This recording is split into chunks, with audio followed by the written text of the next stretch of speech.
Noah glanced at Lola with a soft smile as she took care of the remaining threats with such overwhelming efficiency. The transformed state she had assumed was both beautiful and terrifying, but seeing her protect him so decisively filled him with warmth despite the dangerous circumstances. Finally, after all the violence and chaos, the teardrop was within his reach. Noah extended his hand toward the glowing fruit, his fingers closing around its smooth surface. The moment his skin made contact, power unlike anything he had ever experienced surged through his entire being. The concentrated life energy contained within the teardrop was so intense it felt like touching a compressed sun. Then the system's familiar notification appeared in his vision, making him sigh in relief. Processing teardrop fruit. Noah felt his consciousness beginning to blur, the overwhelming energy from the fruit interacting with his system in ways that demanded his body's complete attention. His legs gave out as vertigo overwhelmed his senses, and he collapsed toward the ground, still clutching the precious teardrop. Lola's wings carried her to his side instantly, her transformed state allowing her to move with speed that covered the distance before Noah could hit the earth. She caught him gently in her arms, cradling his unconscious body with care that contrasted sharply with the devastating violence she had just displayed. Her expression transformed from satisfaction at their victory to worry as she looked down at Noah's face. His breathing was steady, but he showed no signs of consciousness, his body completely unresponsive to external stimuli as the system processed whatever transformation the teardrop was creating. "Noah, can you hear me?" Lola asked quietly, knowing he couldn't respond but needing to voice her concern anyway. Unfortunately, a sound like approaching thunder suddenly entered her enhanced hearing, destroying the brief moment of relief. Multiple powerful presences were converging on their location with speeds that suggested Grandmaster rank powerhouses. Queen Seraphina appeared at the clearing's edge, her supernatural beauty marred by an expression of absolute fury. Her eyes immediately found the world tree, and then darted to focus on the unconscious shopkeeper being held in Lola's arms. The teardrop fruit was clearly visible in Noah's hand, already claimed by the mysterious human who had disrupted her carefully laid plans for decades. Rage erupted across Seraphina's features with intensity that made the ambient temperature drop dramatically. Light began emanating from her body as her anger manifested physically through uncontrolled mana leakage.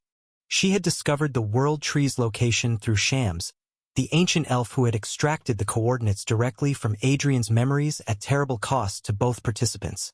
The memory search had succeeded, and Seraphina had immediately moved toward this location using every ounce of her considerable power to arrive as quickly as possible.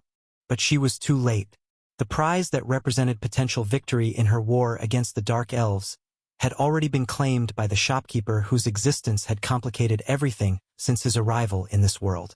Two additional figures appeared behind Seraphina, light elf grandmasters who served as her most trusted military commanders.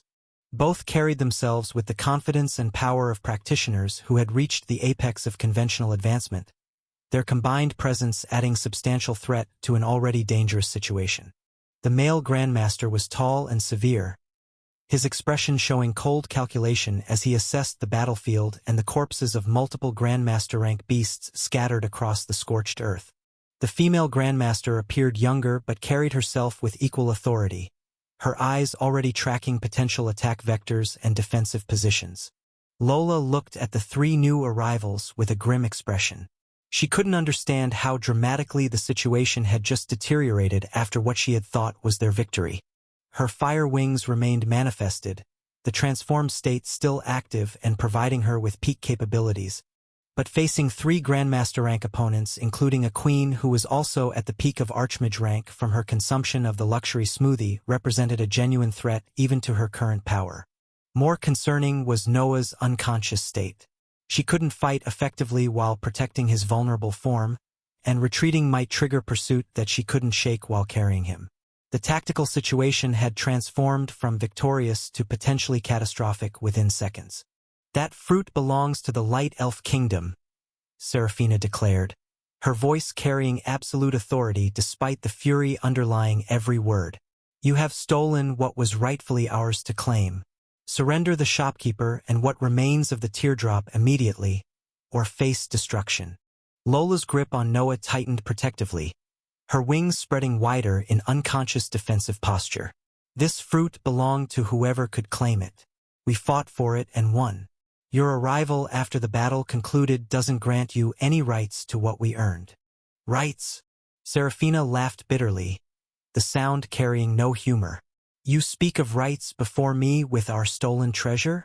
I am queen of these lands, and everything within them belongs to me by sovereign authority. The two Grandmaster commanders moved to flank positions, creating a triangle formation that would allow a powerful assault from multiple angles. Their movements suggested this wasn't the first time they had executed such tactics together. Lola's mind raced through tactical options, searching desperately for solutions that didn't end with Noah's death or capture. The bound ethereal cat remained nearby but wouldn't provide meaningful assistance against three Grandmaster opponents of this caliber. The surviving Master Rank beasts had all fled beyond reach. They were alone, outnumbered, and disadvantaged by Noah's vulnerable state. The situation couldn't be much worse. Lola's mind worked frantically through their tactical options, her enhanced comprehension processing dozens of scenarios in the span of seconds. She was powerful, but fighting three Grandmaster rank opponents while protecting Noah's unconscious body represented nearly impossible odds, even in her transformed state. Then her eyes fell on the ethereal cat that had sworn service through the demonic contract moments ago. The creature remained nearby, bound by supernatural compulsion to serve faithfully. A plan emerged in Lola's mind, potentially their only chance of survival. She reached into her storage with her free hand while keeping Noah cradled securely in the other arm. From her storage ring, an item was withdrawn. Her fingers closed around one of the luxury fruit smoothies that she had been saving from her daily income, the same premium item that had awakened her own fire wings and provided the massive temporary boost that had enabled her transformation. Drink this, now, Lola commanded the cat, tossing the sealed container toward her bound servant. The ethereal cat didn't need to be told twice. The demonic contract ensured absolute obedience, and the creature could sense through their connection that her survival depended on immediate action. She caught the smoothie and unsealed it with quick pause, beginning to consume the contents without hesitation. Queen Serafina's eyes widened in genuine shock as she recognized what was happening. She knew exactly what the luxury smoothie could do. She had witnessed its effects on herself and understood the massive attribute boost and potential skill awakening it provided. Allowing another Grandmaster-ranked beast to consume such an item was catastrophic for their advantage. "Stop her!" Serafina screamed, immediately launching herself forward with speed that created sonic booms in her wake. But Lola anticipated the interception attempt. Her fire wings swept forward, creating a wall of hot flames between Serafina and the drinking cat. The barrier wouldn't hold long against the queen's full power, but it bought precious seconds for the cat to finish consuming the enhancement. Serafina's light magic collided with Lola's fire barrier, creating an explosion of conflicting elemental energies that lit up the entire clearing. Radiant beams of concentrated light attempted to pierce through the flames, but Lola poured more power into her defense, maintaining the barrier through sheer force of will. The two Light Elf Grandmaster commanders immediately tried to circumvent the confrontation and attack the cat directly, recognizing that preventing the enhancement was more important than engaging Lola. But their attempt came seconds too late. The ethereal cat finished consuming the smoothie, and the effects took hold with dramatic immediacy. Her translucent form suddenly solidified and expanded, growing from her previous size to something far more imposing. Her aura exploded outward with intensity that marked her temporary elevation to high Grandmaster capabilities. More dramatically, a dormant skill awakened within her new form. The cat's body became wreathed in ethereal fire that existed somewhere between physical and spiritual reality, creating a defensive aura that made her extraordinarily difficult to target or damage. The technique combined her natural phasing abilities with fire element mastery in ways that shouldn't have been possible. The two Light Elf commanders found themselves facing an opponent who could now hold her own against their combined assault, at least temporarily. The male Grandmaster's earth techniques passed through the cat's enhanced phasing without making contact, while the female Grandmaster's wind attacks were dispersed by the ethereal flames surrounding her target. Hold them, Lola commanded through their contract bond, and the cat engaged both commanders with newfound confidence born from her massively amplified capabilities. Maybe following this succubus wasn't a bad idea, she thought to herself. Meanwhile, Seraphina had abandoned her attempt to stop the cat's enhancement and now focused her full attention on Lola herself. The Queen's light magic manifested as devastating beams that could vaporize the flesh and bone of grandmasters, each attack carrying the fury of her rage at being denied the World Tree's prize. Lola met the assault with her own fire techniques, creating streams of white-hot flames that intercepted the light beams before they could reach her or Noah. The two elements clashed with explosive force, their fundamental opposition creating secondary effects that scorched the earth and shattered nearby rock formations. Seraphina was genuinely shocked to discover that Lola was holding her own against the full force of her attacks. Just days ago, during their first transaction, this demon had been merely at a low grandmaster rank, powerful but nowhere near her level of prowess. Now she was operating at peak grandmaster levels that matched her own capabilities. The progress was terrifying in its implications. What kind of training or resources could elevate someone to an entire major rank subdivision in mere days? The shopkeeper's mysterious capabilities apparently extended beyond simple item sales into methods of advancement that defied everything Seraphina understood about magical cultivation. "How did you advance so quickly?" Seraphina demanded between attacks, her light magic forming spears that shot toward Lola from multiple angles simultaneously. Lola's fire wings swept around to create barriers that deflected the light spears, each interception creating brilliant flashes as opposing elements annihilated each other. "That's none of your concern. Your only concern should be reconsidering this fight before it costs you more than you can afford." Seraphina conjured a massive sphere of compressed light above her position, the technique gathering power that made the air itself shimmer with barely contained energy. "I am Queen of the Light Elves. I do not retreat from demons who steal from my territories." She released the sphere, and it shot toward Lola with devastating speed. But Lola responded with her own technique, compressing flames into a countersphere of such extreme temperature that it glowed with incredible intensity invisible to normal vision. The two spheres collided mid-flight, and the resulting explosion created a shockwave that flattened trees hundreds of meters away. Light and fire warred against each other in patterns that defied natural physics, each element attempting to overwhelm and consume its opposite. When the explosion finally cleared, both Lola and Seraphina remained standing, though the ground between them had been transformed into a crater of scorched earth. Neither had gained a decisive advantage. Their powers were too evenly matched for quick resolution. Nearby, the ethereal cat was successfully holding off both light elf commanders through her enhanced abilities. The temporary boost from the smoothie wouldn't last forever, and when it faded, their situation would deteriorate rapidly. Lola knew they needed an exit strategy soon. But with Noah still unconscious and the system apparently processing the teardrop's power, retreat remained impossible until he awakened or whatever was going on was completed. She would have to hold this stalemate for as long as necessary, regardless of the cost. As Lola battled against Queen Seraphina's relentless assault, a troubling thought suddenly pierced through her combat focus. Did Adrian betray us? Was this entire situation a setup from the beginning? The timing of Seraphina's arrival seemed too convenient, too perfectly calculated to catch them at their most vulnerable moment. Adrian had provided the coordinates to the World Tree, information that should have been kept secret between their alliance. Yet here was the Light Elf Queen, appearing mere minutes after they had claimed the prize. But Lola immediately pushed that thought aside with ruthless discipline. This isn't the time for paranoid speculation. Focus on dealing with the issue at hand first, investigate betrayal later. She kicked out with aura-enhanced strength, her foot connecting solidly with Seraphina's midsection and sending the queen flying backwards several meters. Without allowing any recovery time, Lola conjured a massive fireball and hurled it toward the stumbling monarch. Seraphina raised a barrier of concentrated light that absorbed the fireball's impact, the opposing elements creating a brilliant explosion that lit up the clearing.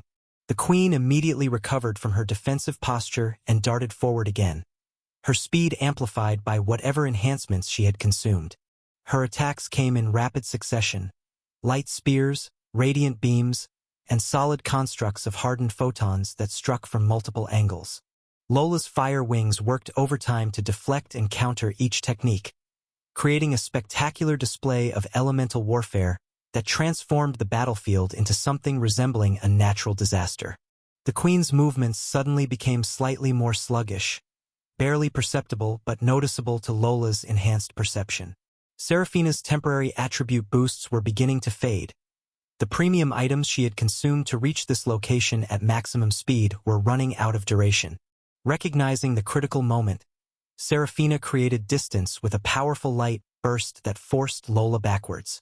Before Lola could pursue and press her advantage, the Queen reached into her storage and withdrew multiple containers: protein bars and beef jerky, the Tier 1 enhancement items from Noah's shop. She consumed them rapidly, and Lola could sense that the items' effects were taking hold. The protein bars provided strength enhancement while the beef jerky restored vitality, allowing Seraphina to continue fighting at peak capacity despite the extended exertion. Lola didn't attempt to stop the Queen's consumption, recognizing that closing distance while Seraphina was actively defending would waste more energy than it was worth. Instead, she used the brief respite to address her own situation. She withdrew her remaining premium items: another instant coffee, mystical herbal tea, and luxury fruit smoothie, and consumed all three in rapid succession. The effects stacked with her still active fire wings transformation, shooting her power to absolutely absurd levels that exceeded what even peak Grandmaster practitioners normally achieved. Her fire wings blazed brighter, the flames intensifying from white to colors that existed beyond the normal visual spectrum. Her attributes surged even higher, creating an aura so dense it became visible as distortions in space itself. The triple enhancement combined with her awakened skill created a state of power that approached a tier higher, at least temporarily. Seraphina's eyes widened as she sensed the dramatic increase in Lola's capabilities. The demon had just elevated herself to heights that made their previous exchanges look like warm-up exercises. Lola's newly amplified power made the difference immediately apparent. She moved with speed that left afterimages, appearing directly in front of Seraphina before the Queen could properly react to the threat. Her fist, wreathed in flames that burned with colors beyond normal perception, slammed into Seraphina's hastily raised light barrier with overwhelming force. The defensive construct shattered like glass under the impact, and Lola's follow-up strike caught the Queen across the jaw with enough power to send her spinning through the air. Blood sprayed from Seraphina's split lip as she crashed into a crystal formation that exploded into fragments from the collision. "You wanted to fight?" Lola's voice carried cold fury as she pursued without mercy. "Then experience what happens when you challenge someone that is stronger than you." Seraphina tried to create distance, her light magic forming wings similar to Lola's fire constructs in an attempt to match mobility. But Lola was simply faster, her attributes and awakened skill creating capabilities that the Queen couldn't match, even with her own considerable power. Lola's fire wings swept forward, creating streams of white-hot flames that tracked Seraphina's evasive maneuvers with precision. The Queen's light barriers deflected some attacks but couldn't stop them all. Burns began appearing across Seraphina's arms and torso where the flames penetrated her defenses. A devastating kick caught the Queen in the ribs, and even through her enhanced durability, Seraphina felt bones crack from the impact.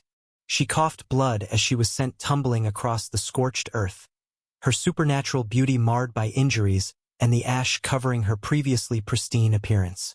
Lola pressed her advantage relentlessly, not allowing Seraphina any opportunity to recover or establish proper defensive positions. Each attack flowed seamlessly into the next, creating combinations that Seraphina found extremely hard to defend against. Fire constructs surrounded Seraphina, creating a cage of burning walls that limited her movement options while Lola prepared a finishing technique.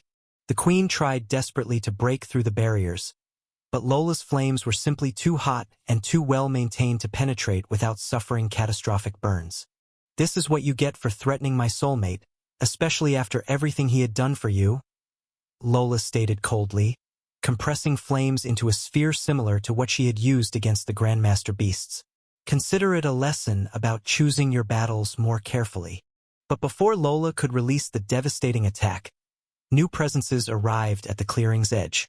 2 additional Light Elf Grandmasters appeared, the reinforcements arriving just in time to prevent Seraphina's complete defeat, or better put, death.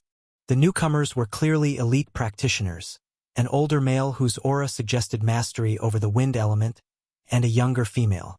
Both assessed the situation instantly and moved to intercept Lola's attack in order to save their queen. The elder Grandmaster conjured walls of solidified wind that disrupted Lola's fire cage, trying to create openings for Seraphina to escape. His mastery of the wind element allowed him to manipulate air currents with precision that could counter fire techniques. The wind element was special. It could counter or it could boost the fire element. More reinforcements? Lola observed with frustration, recognizing that the situation had shifted dramatically once again. We should have let some more die before stopping the war. TSK. But Adrian's agreement was to stop the war in order to get the information. Lola thought with frustration, whilst still conjuring her attacks.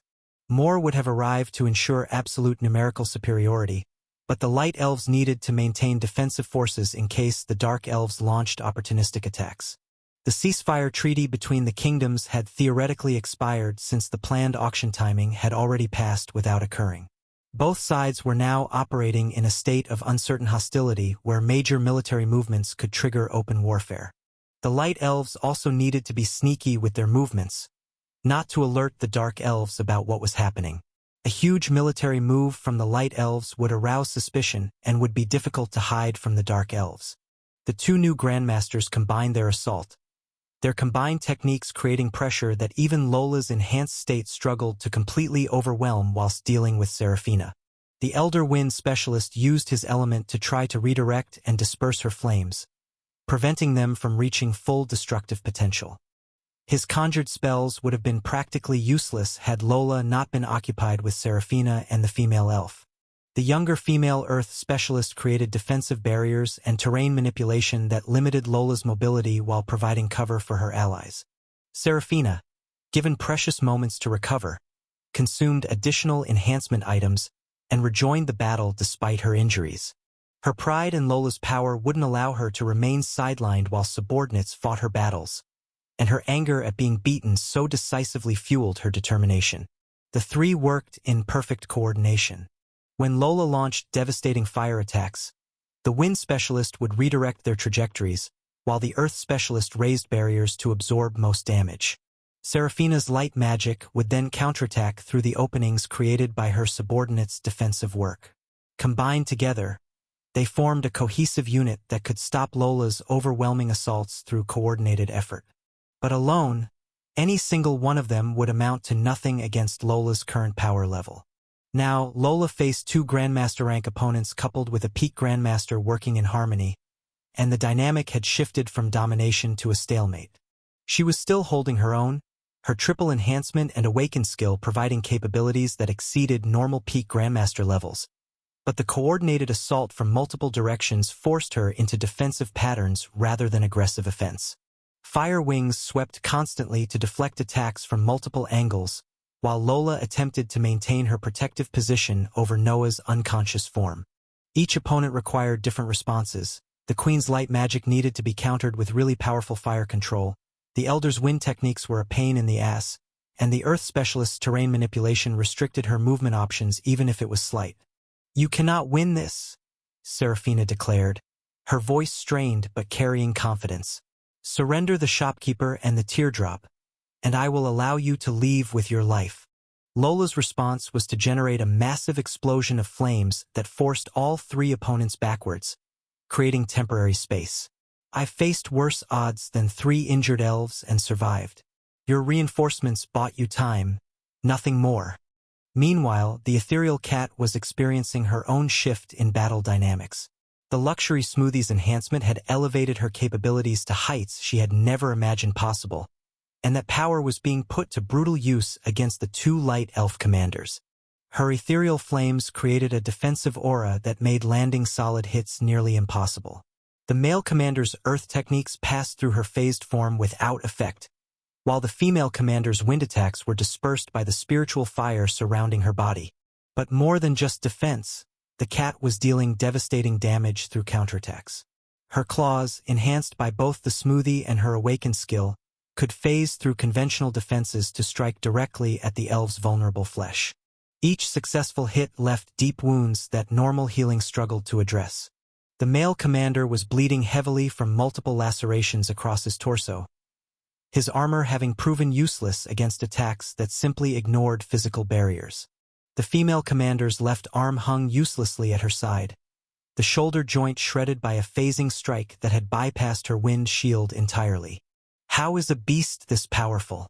Is this the effect of that item it consumed? Just how does that shopkeeper have so many of them?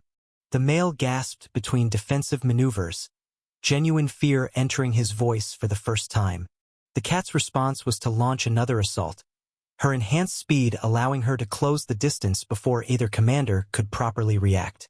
Her claws raked across the female's face, leaving bloody furrows that would scar permanently even with magical healing. Both commanders were clearly losing their battle, the cat's temporary enhancement proving too overwhelming for them to handle effectively. But the fight wasn't finished yet. They were experienced practitioners who had survived countless conflicts through skill and determination rather than just raw power. The male commander began using suicidal techniques that traded personal injury for increased damage output, recognizing that conservative tactics wouldn't save them. The female, despite her wounded arm, coordinated spatial attacks that created openings for her partner's desperate assaults. The cat was winning, but victory wasn't guaranteed until one side could no longer continue fighting. And with the duration of the luxury smoothies enhancement steadily counting down, time was working against her just as surely as superior power was working in her favor. The entire battlefield had devolved into a brutal stalemate, Lola holding off Seraphina and two grandmasters while protecting Noah, the cat dominating two commanders while racing against her temporary boost's expiration, and everyone burning through resources at unsustainable rates. Something would have to break soon, one way or another. For the next 6 hours, Lola and the ethereal cat remained locked in constant battle with their opposing forces. The prolonged conflict had transformed the clearing around the world tree into a devastated wasteland of scorched earth, shattered crystals, and craters where devastating techniques had collided. The more time passed, the more Lola's worry about Noah intensified. He remained unconscious in her arms, his body still processing whatever transformation the teardrop fruit was creating. She had no way of knowing if the process was progressing normally or if something had gone catastrophically wrong. Worse still, she was starting to run dangerously low on enhancement items. She had used most of her remaining stock just to stay alive and maintain combat effectiveness against 3 coordinated grandmasters. The ethereal cat also required regular feeding of consumables to maintain her enhanced state, burning through her inventory at unsustainable rates. Lola had given the cat multiple protein bars, beef jerky when the first enhancement had expired. She herself had consumed additional instant coffees, herbal teas, and every other boost item available, just to maintain the power levels necessary to hold off Seraphina and her reinforcements. It was by no means a renewable strategy. Even though the Queen and the Light Elf Grandmasters weren't in good condition either, all showing signs of exhaustion, injuries, and depleted mana reserves, Lola remained deeply afraid of more backup arriving. The Light Elves had an entire kingdom to draw upon. If Seraphina called for additional reinforcements, even a single fresh Grandmaster could tip the precarious balance and result in their complete defeat. Lola's resources were finite and nearly exhausted, while the enemy potentially had access to dozens more practitioners.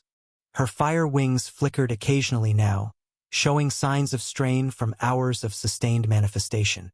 The awakened skill consumed mana constantly, and even her peak Grandmaster reserves had limits when pushed to extremes for such extended periods. The ethereal cat was showing similar signs of exhaustion despite the enhancement items. Her movements had lost some of their earlier explosive speed, and her ethereal flames burned with slightly less intensity than before. The 2 Light Elf commanders she faced were in worse condition, barely standing and relying purely on survival instincts, but they stubbornly refused to fall. Lola's mind worked desperately through their options, searching for any solution that didn't end in disaster. They couldn't win decisively without more resources, and they couldn't maintain this stalemate indefinitely. Time was their enemy as much as the Light Elves were. Lola's exhausted mind finally went around the only viable solution currently available to them. They couldn't win this battle of attrition, but they didn't need to. They just needed to create an opening for escape. She locked eyes with the ethereal cat across the chaotic battlefield, and a hidden message passed between them through their demonic contract bond. The cat's pupils dilated slightly in understanding, recognizing the desperate gambit her master was proposing. Lola gave the subtle signal, and both she and the cat began channeling their most powerful remaining techniques.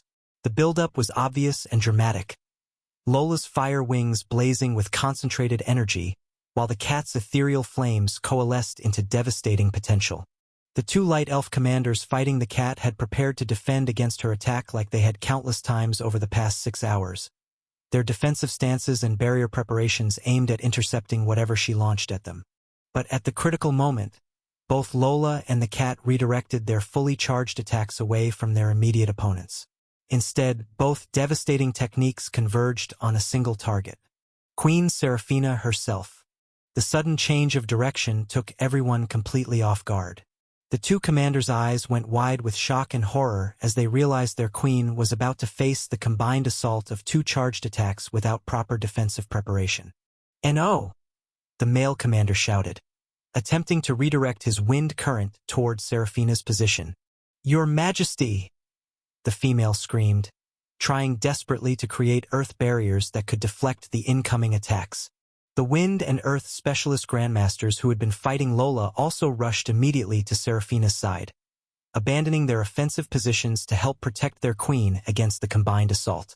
The Wind Specialist generated massive air currents to try to disperse Lola's flames, while the Earth Specialist raised emergency barriers. Seraphina herself summoned every ounce of her remaining strength, her light magic blazing with desperate intensity as she created layered defensive shields. The combined attack from Lola's compressed fire sphere and the cat's ethereal flame strike represented enough destructive force to potentially kill her outright if they penetrated her defenses. She cursed inwardly as she poured everything into survival. This demon planned this from the beginning. The entire prolonged battle was just preparation for this exact moment. The convergence of attacks and defenses created a blinding explosion that consumed the entire area in overwhelming light and flame. The shockwave flattened what remained of the surrounding vegetation and sent debris flying in all directions. Using the chaos and visual obstruction created by the massive explosion, Lola and the cat immediately executed their escape plan. Lola shifted Noah from her protective embrace into a secure Princess Carrie, cradling his unconscious form against her chest while her fire wings prepared for maximum speed flight. "Now!" she commanded through their bond, and both she and the cat bolted from the battlefield in the same direction. Lola's fire wings propelled her forward with a velocity that exceeded anything she had displayed during the actual combat. Reserves of speed she had deliberately held back for exactly this escape attempt. The ethereal cat matched her pace, the luxury smoothies enhancement still providing enough boost to keep up with Lola's desperate flight. They covered ground with breathtaking speed, putting hundreds of meters between themselves and the explosion site within seconds. Lola navigated through the crystal formations and trees with grace despite carrying Noah, her enhanced perception allowing her to plot optimal escape routes even at these extreme velocities. Lola's objective was obvious and singular: the shop. They were safest there, behind whatever protections the mysterious shop provided for Noah's establishment. If they could just reach that sanctuary before Seraphina recovered and organized pursuit, they might actually survive this catastrophic encounter. The forest blurred around them as they fled, every second of distance representing precious safety from the overwhelmingly powerful forces they had barely managed to escape. Seraphina barely had time to fully absorb the devastating combined attack despite all her desperate defensive preparations. The convergence of Lola's compressed fire sphere and the cat's ethereal flames created destructive force that exceeded what even her light magic shields could completely withstand. The layered barriers shattered one after another under the relentless assault, each defensive layer buying precious fractions of seconds before failing. The Wind Specialist's air currents managed to disperse very little of the flame's intensity, while the Earth specialist's emergency barriers absorbed portions of the kinetic impact. But it wasn't enough. The fire penetrated through her final shield, just as Serafina was attempting to reinforce it with additional light magic. The searing heat caught her left arm directly, and the extreme temperature combined with Lola's peak Grandmaster power proved catastrophic. Her flesh began burning instantly, the supernatural flames consuming tissue faster than even her enhanced vitality could regenerate. Within seconds, the damage became so severe that the structural integrity of her entire arm failed. The limbs separated from her body in a spray of blood and charred flesh, the cauterized stump all that remained where her graceful elven arm had been moments before. Serafina's scream of agony tore through the clearing with intensity that made even her own grandmasters flinch. The pain was beyond anything she had experienced in centuries of life, a violation of her perfect form that her mind struggled to process. Her supernatural beauty, so carefully cultivated and enhanced, was now marred by devastating injury that would leave permanent consequences. She collapsed to her knees, her remaining hand instinctively moving toward the smoking stump, while her body went into shock from the traumatic amputation. Blood loss began immediately despite the cauterization, her body struggling to cope with such catastrophic damage. But even through the blinding pain and disorientation, Serafina's mind recognized what was happening. The explosion's visual obstruction was clearing, and she could sense through her remaining senses that the demon and the shopkeeper were no longer present. They were fleeing. Rage cut through her agony like a blade, providing clarity born from pure fury. That demon had mutilated her, stolen the World Tree's prize, and was now escaping while she writhed in pain. The humiliation was almost worse than the physical damage. Serafina forced herself to stand despite her body's protests, gritting her teeth against the waves of pain radiating from her severed arm. She channeled light magic to at least slow the bleeding, creating a temporary magical tourniquet that would prevent her from dying of blood loss in the immediate future. "Follow them," she grunted through clenched teeth, her voice distorted by suffering but still carrying absolute authority. "Don't let that succubus and the shopkeeper escape." She launched herself into pursuit despite her catastrophic injury, her remaining arm channeling light magic for propulsion, while her legs carried her forward with desperate speed. Every movement sent fresh waves of agony through her system, but fury provided motivation that exceeded mere physical limitations. "That demon bitch will pay for this," Serafina thought viciously as she pushed her damaged body to its limits. "I will make her suffer 1,000 times what she's done to me. I will destroy everything she cares about and make her watch before I finally grant her the mercy of death." The other grandmasters fell into formation around their wounded queen, their own exhaustion and injuries forgotten in the face of Serafina's determination. None dared suggest she should rest or receive healing. The killing intent radiating from her made it clear that only capturing or killing their fleeing enemies would satisfy her rage. Mere seconds had passed since Lola had executed her desperate escape, and the Light Elves pursued her immediately with everything they had left. The raging queen with only a single remaining arm led the chase personally, her pain-fueled fury driving her forward despite the catastrophic injury that should have left her incapacitated. Still, those precious seconds the coordinated attack had bought were proving absolutely decisive. Despite the elves' desperate pursuit, they could not close the gap no matter how hard they tried. In fact, the distance between them was gradually increasing as Lola's fire wings carried her and Noah away with velocity born from full commitment to escape rather than conserved energy for combat. The Light Elves themselves had exhausted all their remaining enhancement items during the prolonged 6-hour battle. The protein bars, beef jerky, and other consumables they had brought were completely depleted after the extended war of attrition. Without Noah's premium products to boost their capabilities, they could only rely on their own natural strength to try and close the distance. Serafina watched with mounting fury as the gap continued widening despite her desperate efforts. Even pushing her injured body to absolute limits wasn't sufficient to catch prey operating at enhancement levels. Seeing that direct pursuit was proving impossible, her mind cut through the rage to identify an alternative approach. She reached for the communication crystal secured at her waist, activating it with a surge of mana. "I need immediate deployment of Grandmaster forces to the shopkeeper's establishment." Form a blockade line of 5 grandmasters around his shop immediately. Do not allow him or the demon to enter. She commanded into the crystal, her voice distorted by suffering but unmistakably authoritative. There was a pause before a response came through, the voice carrying obvious concern. Your Majesty, there are only 6 grandmasters currently remaining in the kingdom after the deployments to support your expedition. Taking 5 to surround the shopkeeper's location would leave our borders and capital virtually defenseless. If the Dark Elves attacked during this vulnerability, the Grandmaster's words hung heavy in the air. With most of their Grandmaster-level forces committed to a single location, the Light Elf Kingdom would be catastrophically exposed to opportunistic assault from their ancient enemies. Seraphina's rage warred with necessity for several seconds before she forced herself to reconsider. Much as she wanted overwhelming force applied to this situation, completely compromising their position would be foolish.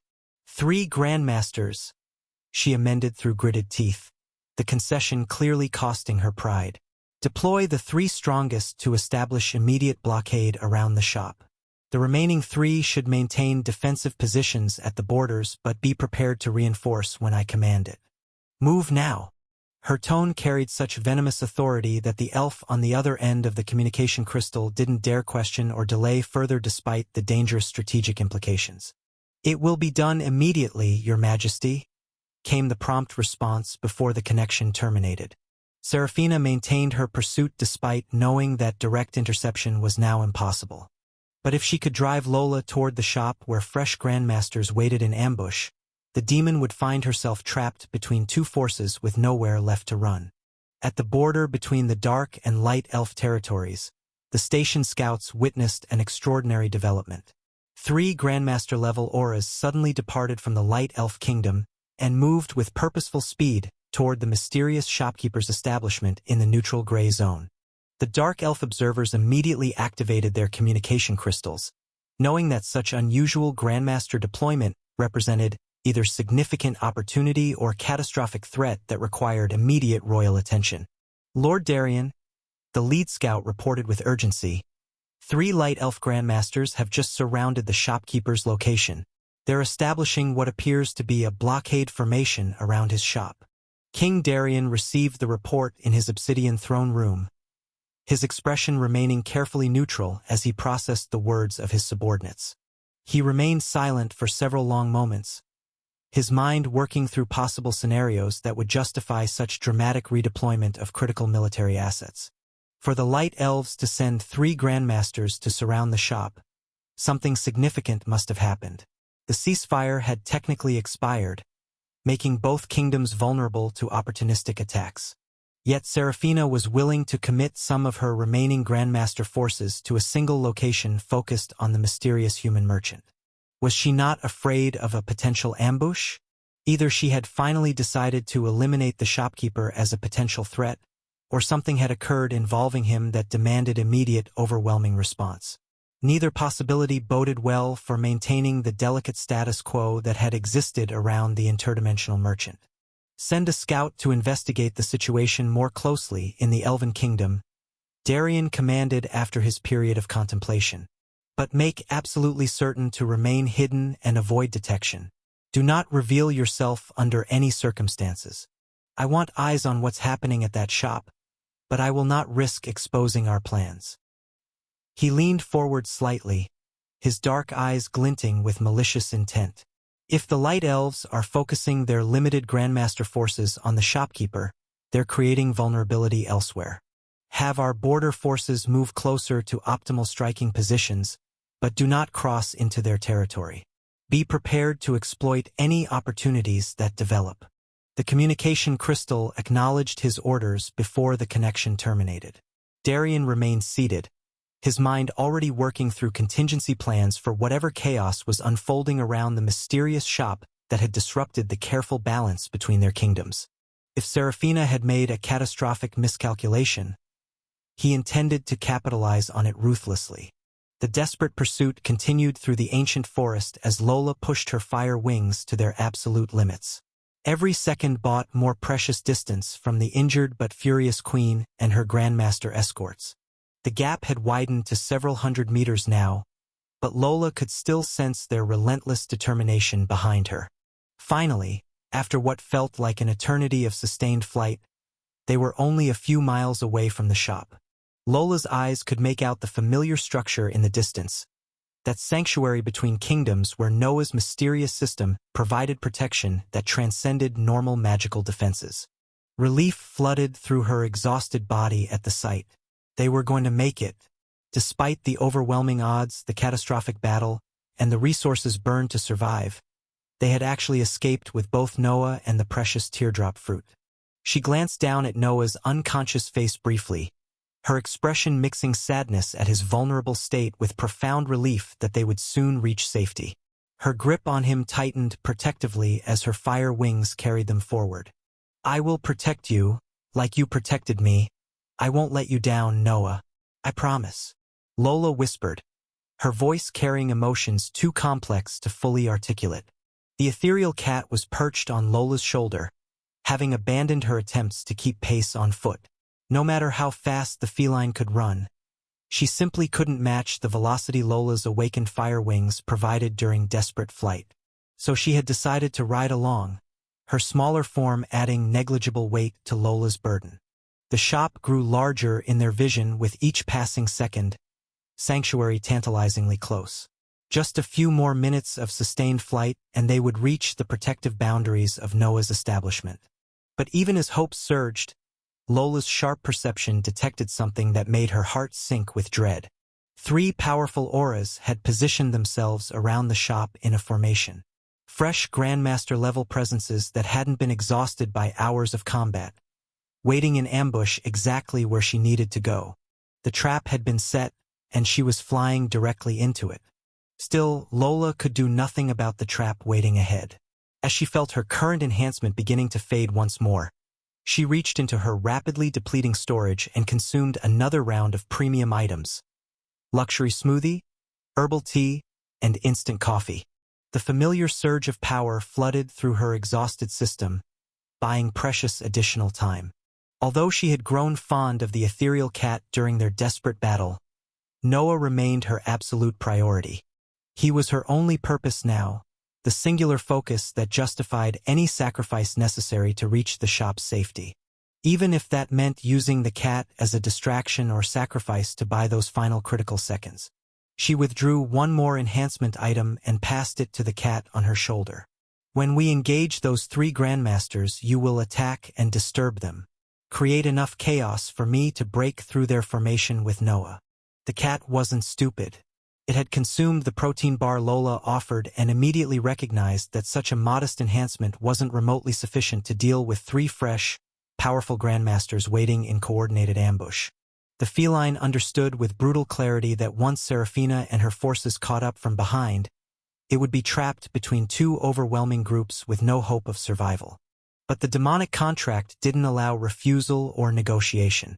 The cat simply accepted it, its eyes showing resignation mixed with hope that somehow this suicidal gambit might work out better than logic suggested. As they approached within a mile of the shop, the 3 light elf Grandmasters immediately took flight. Their sharp perception had detected the incoming presences from significant distance, and they moved to intercept them. The dark elf scouts watching from concealed positions in the forest immediately moved closer while activating their communication crystals. This was exactly the kind of development Lord Darien had ordered them to observe and report. "Lord Darien," the lead scout reported urgently, "the light elves are intercepting the demon and shopkeeper. The human appears to be unconscious in the demon's arms. They're about to engage." King Darien had been formulating various responses to whatever situation was developing, but hearing that single word, unconscious, completely transformed his strategic calculus. This changed everything. The mysterious shopkeeper wasn't invincible as Darien had begun to suspect. The human could be rendered unconscious, vulnerable, potentially even killed like any other mortal. And if the light elves were fighting desperately to capture or kill him, that meant tensions had escalated to open conflict. Darien's mind immediately began working through the implications and opportunities this created. His first instinct was to order immediate assault on the shop itself while the shopkeeper was absent and vulnerable. But he quickly reconsidered that approach. The Light Elves would have already attempted to breach the shop's defenses if such a thing were possible. They had possessed the motivation, opportunity, and forces necessary to do so. If they hadn't succeeded in entering despite those advantages, that meant the shop possessed protections that operated independently of the shopkeeper's consciousness, which meant the structure itself was likely some kind of ancient artifact or autonomous magical construct beyond their ability to force entry. But if he could kill the shopkeeper and the demon protecting him before they reached that sanctuary, the mysterious shop and all its miraculous contents would become ownerless. Ancient artifacts typically required a living master to maintain their bindings. With the shopkeeper dead, the shop's protections might fail entirely, allowing Darien to claim it and all the incredible resources it contained. The strategic value was almost incomprehensible. Control over an establishment that could produce items capable of elevating practitioners' multiple ranks would grant the Dark Elves overwhelming advantage in their eternal conflict. He could outfit his entire military with enhancements that would make them invincible against the Light Elves' conventional forces. Not only that, he could practically take over the entire world with that shop. The human was indeed foolish in his eyes for not doing so. Darien stood from his obsidian throne with a purpose, his mind made up. This was the opportunity he had been waiting for since the mysterious shopkeeper's arrival had ignited his spirit. Deploy all available troops to the border immediately, Darien commanded through multiple communication crystals simultaneously, reaching every military commander throughout his kingdom. I want every grandmaster, every elite battalion, and every unit moving toward the neutral zone within minutes. The recipients of his orders might have questioned such dramatic redeployment under normal circumstances, but the absolute authority in his voice made questioning impossible. The Dark Elf military machine immediately began mobilizing with efficiency born from decades of maintaining constant alertness. The 6 Orc Grandmasters as well? One commander asked, referencing their recent powerful troops. Of course. This is the moment we've been preparing for. Total commitment, no reserves held back. Darien confirmed. He terminated the communications and began his own preparation for personal deployment. If he was ordering total military commitment, his own presence on the battlefield would be necessary both for coordination and to ensure his subordinates understood the critical importance of this operation.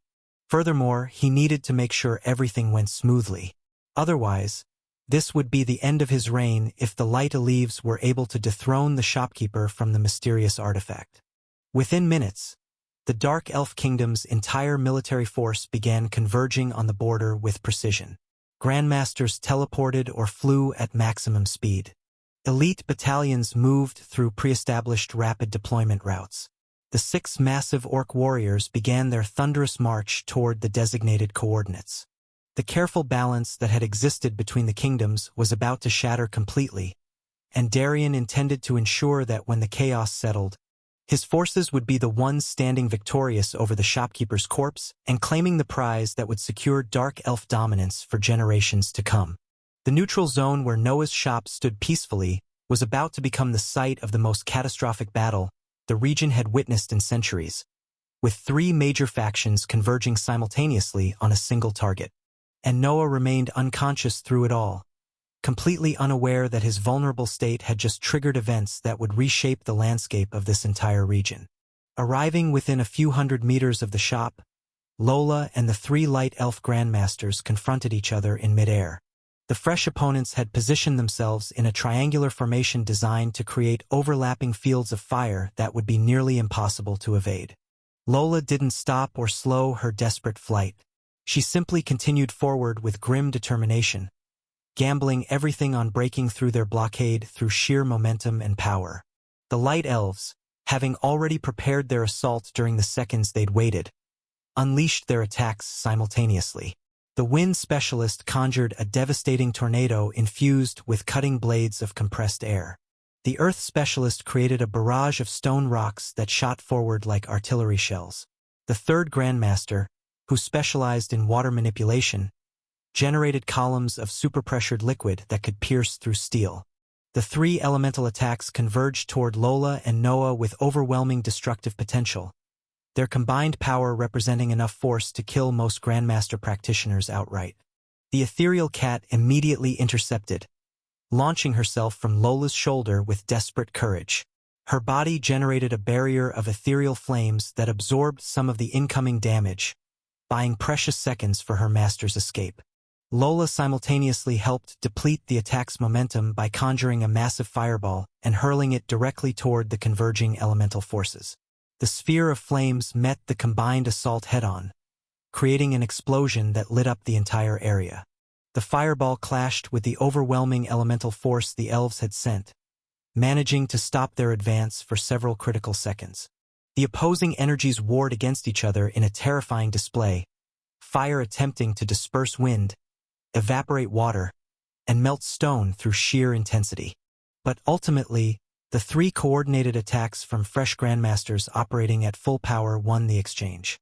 The defensive fireball was overwhelmed and dispersed, allowing the elemental assault to continue forward with only slightly diminished strength. The ethereal cat then committed everything to her final defensive action. She channeled her awakened skill to its maximum capacity, generating a massive wave of moonlight elemental energy that intercepted the remaining attacks. The silvery luminescence clashed against wind, earth, and water with desperate force. Rather than attempting to completely stop the assault, the cat used the moment of contact to charge directly at the three elves themselves. If she could engage them in close combat and force them into defensive stances, they couldn't maintain their ranged bombardment. Lola recognized the opportunity the cat's sacrifice was creating. Her fire wings blazed with reignited intensity as she darted toward the shop with every ounce of speed her body could generate. Within moments she would cross the threshold into Noah's sanctuary, where whatever mysterious protections the system provided would finally shield them from pursuit. The shop's entrance was tantalizingly close. Just 50 meters, then 30, then 20, but her fate wasn't meant to allow her inside so easily. Multiple powerful dark elf presences suddenly materialized directly in her path. The ambush was perfectly timed to intercept her at the exact moment when she thought safety was assured. King Darien himself stood at the center of the dark elf formation, a contemptuous smirk spreading across his sharp facial features as he took in the sight before him. His eyes tracked over Lola's exhausted, injured form before settling on the unconscious Noah cradled in her arms. "Oh? Well, what do we have here?" Darian's voice dripped with condescending amusement that made it clear he viewed this as entertaining rather than threatening. An injured succubus clutching an unconscious human like some maiden fleeing with her wounded lover? How touching. His smirk widened as he continued.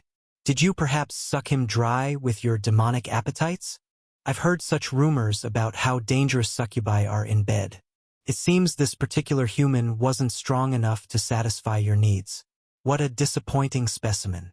Darian's laughter echoed for a brief moment. "Why don't you abandon that useless corpse and join me instead? I promise to show you a far better time than whatever that pathetic merchant could provide. A demon of your considerable talents deserves a partner with actual stamina and power." The Dark King's entire demeanor had transformed from the respect he'd shown during their previous transaction into open contempt now that he finally had leverage. Where before he had been like a loyal dog hoping to be thrown scraps from Noah's shop, desperately purchasing items and maintaining politeness to preserve access to the shop's resources. Now he radiated arrogance. "Look at you, so desperate and pathetic, flying around like a frightened bird protecting a worthless egg. Did you really think you could escape from both light and dark elves simultaneously? Your toy is unconscious, your resources are depleted, and you're surrounded by forces that vastly outnumber whatever pitiful strength you have remaining." He gestured dismissively at Noah's limp body. That human was useful when he controlled access to his shop's miracles. But now, he's just dead weight dragging you down. Surrender him to me, swear your service, and I will let you live long enough to enjoy your new position warming my bed. Lola's expression darkened into a frown that promised violence, her exhaustion momentarily forgotten in the face of such disrespectful arrogance toward Noah. Lola's anger was evident in the way her fire wings started burning with intensified fury, the flames shifting from red to deeper shades of the color. Her demonic tail, which had been relatively subdued during the flight, now swished around with visible agitation that left trails of heat distortion in the air. Her eyes glinted with such pure killing intent that even the experienced dark elf warriors flanking Darien took involuntary steps backward with sweat beads on their forehead. Darien simply laughed at her display of rage, finding her fury entertaining rather than threatening given her obviously exhausted state. "Oh, please calm down, little demon. That impotent anger is beneath you. Accept reality with grace rather than throwing childish tantrums when you've clearly lost." Lola did force herself to calm, but not because of his condescending mockery. Her rational thinking cut through the rage to recognize that emotional reactions wouldn't save them. She had to think critically and strategically if they were going to survive this impossible situation. Buying time until Noah woke up wasn't a viable option either. She could see the furious Seraphina approaching in the distance, her single remaining arm radiating light magic while her face twisted with pain-fueled determination. Within seconds, Lola would be trapped between light and dark elf forces with nowhere left to run. Salvation was so close, yet so far. Damn it, how did things go so terribly wrong? Noah. She had to somehow break through Darien's blockade and reach the shop before Seraphina arrived to complete the encirclement. There was indeed one way she could accomplish that, but the method made Lola feel guilty, terribly, deeply guilty in ways that she couldn't utter. Darien interrupted her thoughts with another contemptuous demand. "Kill the shopkeeper now and swear service to me. I'll even make you my favored concubine if you comply immediately." Surely that's better than dying alongside that unconscious human. Although Darien didn't know why the human was unconscious, that didn't matter. All that mattered was the fact that he was in a weakened state and would soon be dead. Lola looked at Darien's smirking face, then down at Noah, cradled in her arms. His facial expression remained peaceful despite everything occurring around him, like a prince in enchanted slumber, completely unaware of the desperate battle being fought for his survival. After a brief moment of hesitation, Lola finally made her decision. Then, in an unexpected turn of events to everyone present, including the dark elves and the distant light elf observers, Lola plastered her lips against Noah's in what appeared to be a farewell kiss. But it wasn't farewell. Her tongue began playing with his, their saliva mixing as she initiated something far more intimate than simple affection. Her demonic nature activated techniques that transcended normal physical contact, creating a connection between their life forces that allowed energy transfer in ways unique to her species. She was strengthening the bond that Noah had created when he had first saved her from Prince Malphas. Lola's aura started rising slowly, almost imperceptibly at first. The gathered dark elves didn't notice the gradual increase, assuming she was simply saying goodbye to her fallen master before surrendering or dying. But then, all of a sudden, her aura flared considerably. The power surge was dramatic and unmistakable, her capabilities shooting upward as she drew upon Noah's vast reserves of vitality through their intimate connection. She wasn't stealing his reserves. She was amplifying her own depleted reserves with fresh energy using a method of dual cultivation. Darien's smirk vanished instantly as he recognized what was actually happening. He had thought she was giving Noah a final kiss before killing him as commanded, but it seemed he had made a catastrophic miscalculation. Her aura rose rapidly to match his own level, and worse, it showed signs of continuing to increase even further. Afraid she might elevate herself beyond what he could handle, Darien decided immediate action was necessary. Grab them both. Now! King Darien commanded the multiple dark elf grandmasters beside him. He didn't want to kill Lola if avoidable. She remained the most beautiful woman he had ever encountered, and a succubus at that. He had never possessed one of her species before, and the thought of breaking such a magnificent creature to his will held tremendous appeal. But allowing her to complete whatever technique she was executing would be foolish. Darien took direct charge of the assault, launching powerful dark element attacks specifically at Noah's vulnerable unconscious body. If he could kill or critically injure the shopkeeper, the energy transfer would be disrupted, and Lola would return to her depleted state. Lola did her best to protect Noah while simultaneously trying to advance toward the shop's protective boundary. Her fire wings created barriers that deflected some attacks while her free arm generated defensive flames around Noah's body. But fighting while maintaining the intimate connection and protecting an unconscious burden severely limited her options. The Dark Elf Grandmasters closed in from multiple directions, their assault designed to overwhelm her defenses. Lola tried her hardest to break through the encirclement, her fire wings blazing as she attempted to reach the shop's safety, with Noah still cradled protectively in her arms. The energy she had drawn from their connection provided temporary relief from her exhaustion, but the overwhelming numbers arrayed against her made victory impossible. The Dark Elf Grandmasters attacked from every direction with coordinated precision. Earth constructs erupted from below to restrict her movement. Dark element attacks converged from multiple angles to overwhelm her defenses. Shadow bindings attempted to snare her wings and limbs. She deflected what she could, her fire creating barriers that bought precious seconds. But for every attack she stopped, two more penetrated through gaps in her defense. The accumulated damage began taking its toll despite her vitality. A particularly powerful strike from Darien himself finally broke through her defenses completely. The Dark King's attack caught her across the side with devastating force, sending shockwaves through her already exhausted body. Lola's grip on Noah loosened involuntarily as the impact threw her backward. She tried desperately to maintain her hold, her arms straining to keep him secure, but the force was too great. Noah's unconscious body slipped from her grasp and tumbled through the air. She crashed into the ground several meters away, pain exploding through her system as injuries she had been suppressing through sheer willpower finally overwhelmed her body. Her fire wings flickered and began to fade as her mana reserves reached critical depletion. Noah's body hit the earth with a sickening thud directly in front of where Darien stood, the peaceful expression on his face unchanged despite the violent fall. The teardrop fruit was no longer in his hand. It has long been absorbed by his body. A triumphant smirk spread across Darien's face as he looked down at the prize that had literally fallen at his feet. How convenient! The shopkeeper delivers himself to me without further effort required. Lola's eyes dilated with horror as she processed what had just occurred. She forced her battered body to move, trying to stand and reach Noah despite the overwhelming pain and exhaustion screaming through every nerve.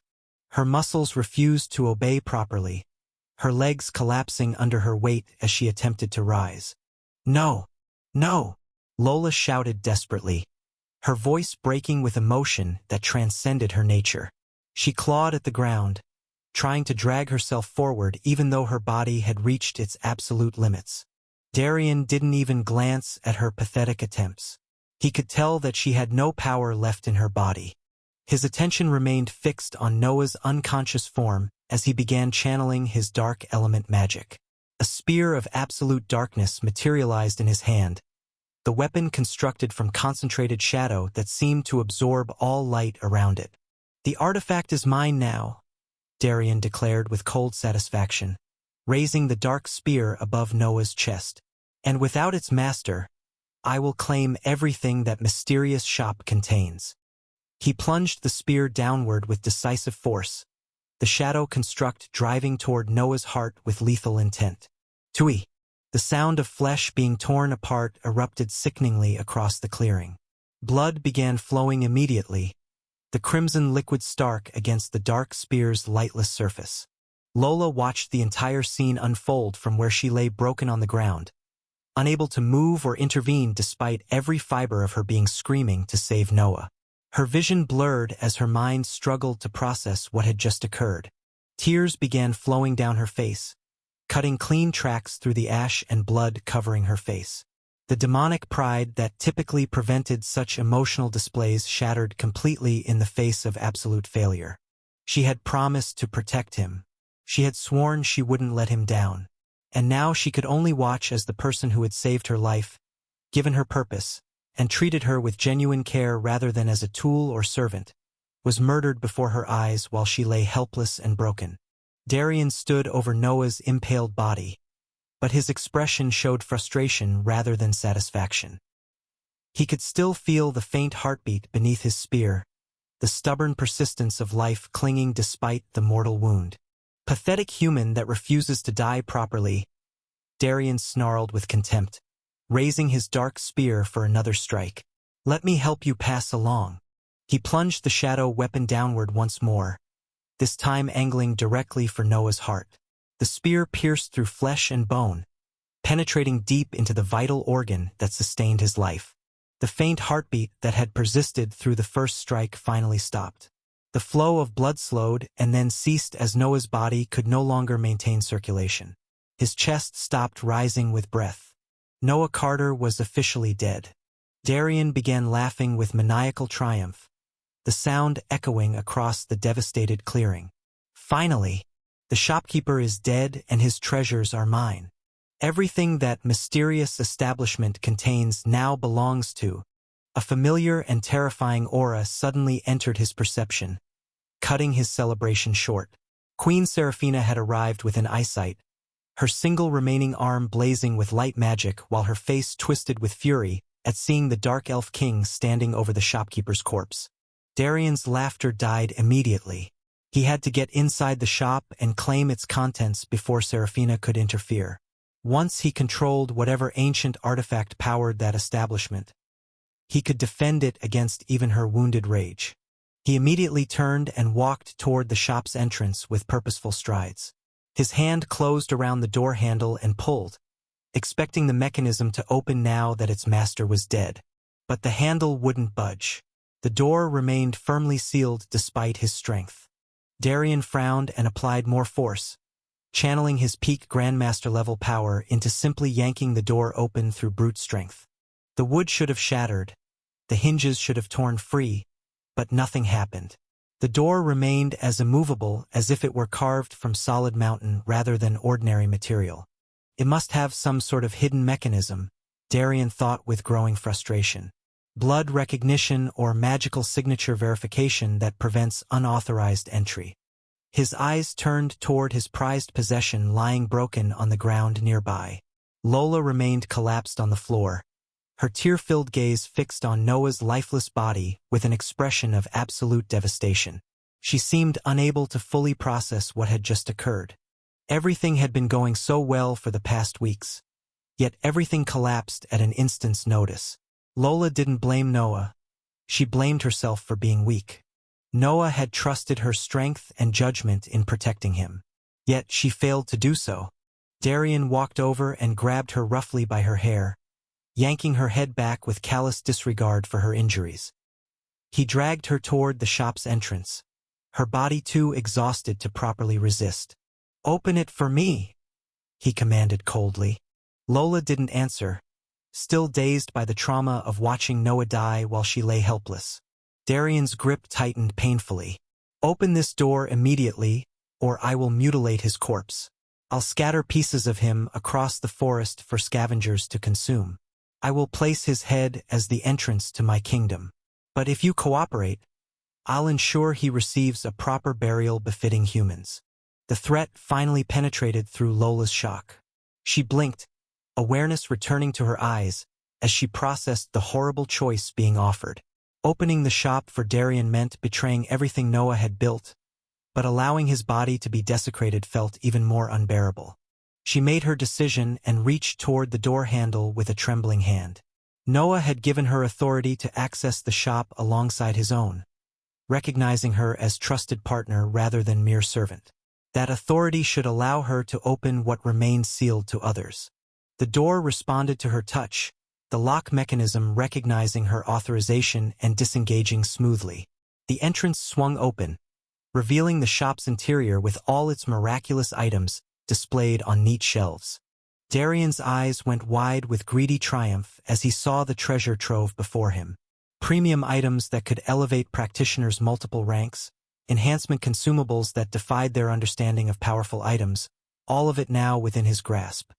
He began laughing maniacally again as he stepped through the threshold into the shop. Finally, all of this power, all of these miracles, everything belongs to me now. But Lola had used those precious seconds while he was distracted by greed to drag herself fully into the shop as well, managing to get her foot across the threshold before he could notice and prevent her entry.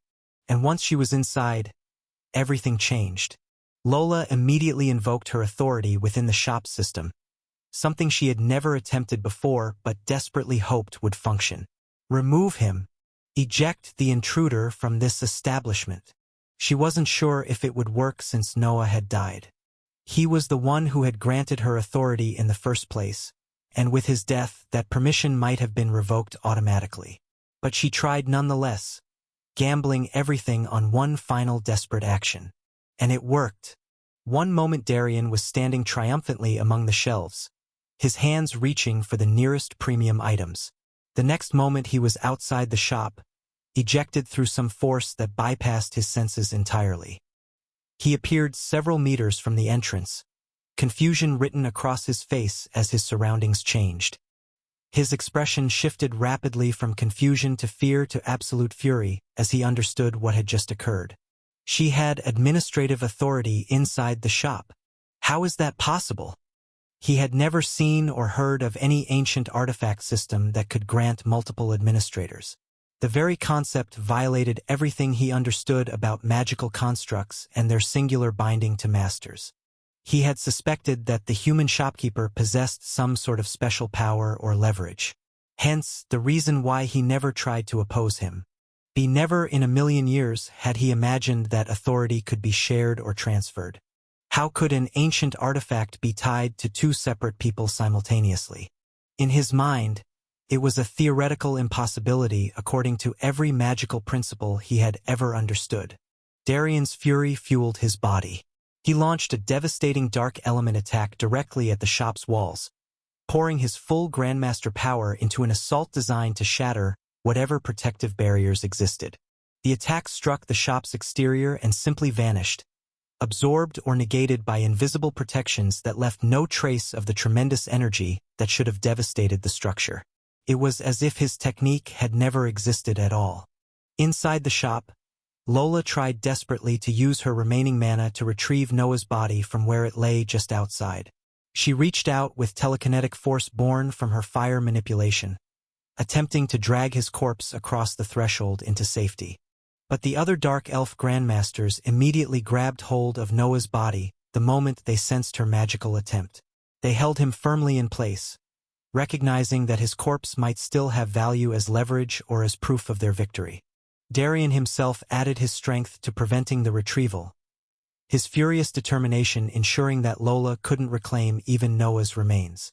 "You can hide in there like a coward, but his body stays with me. I'll decide what happens to his corpse."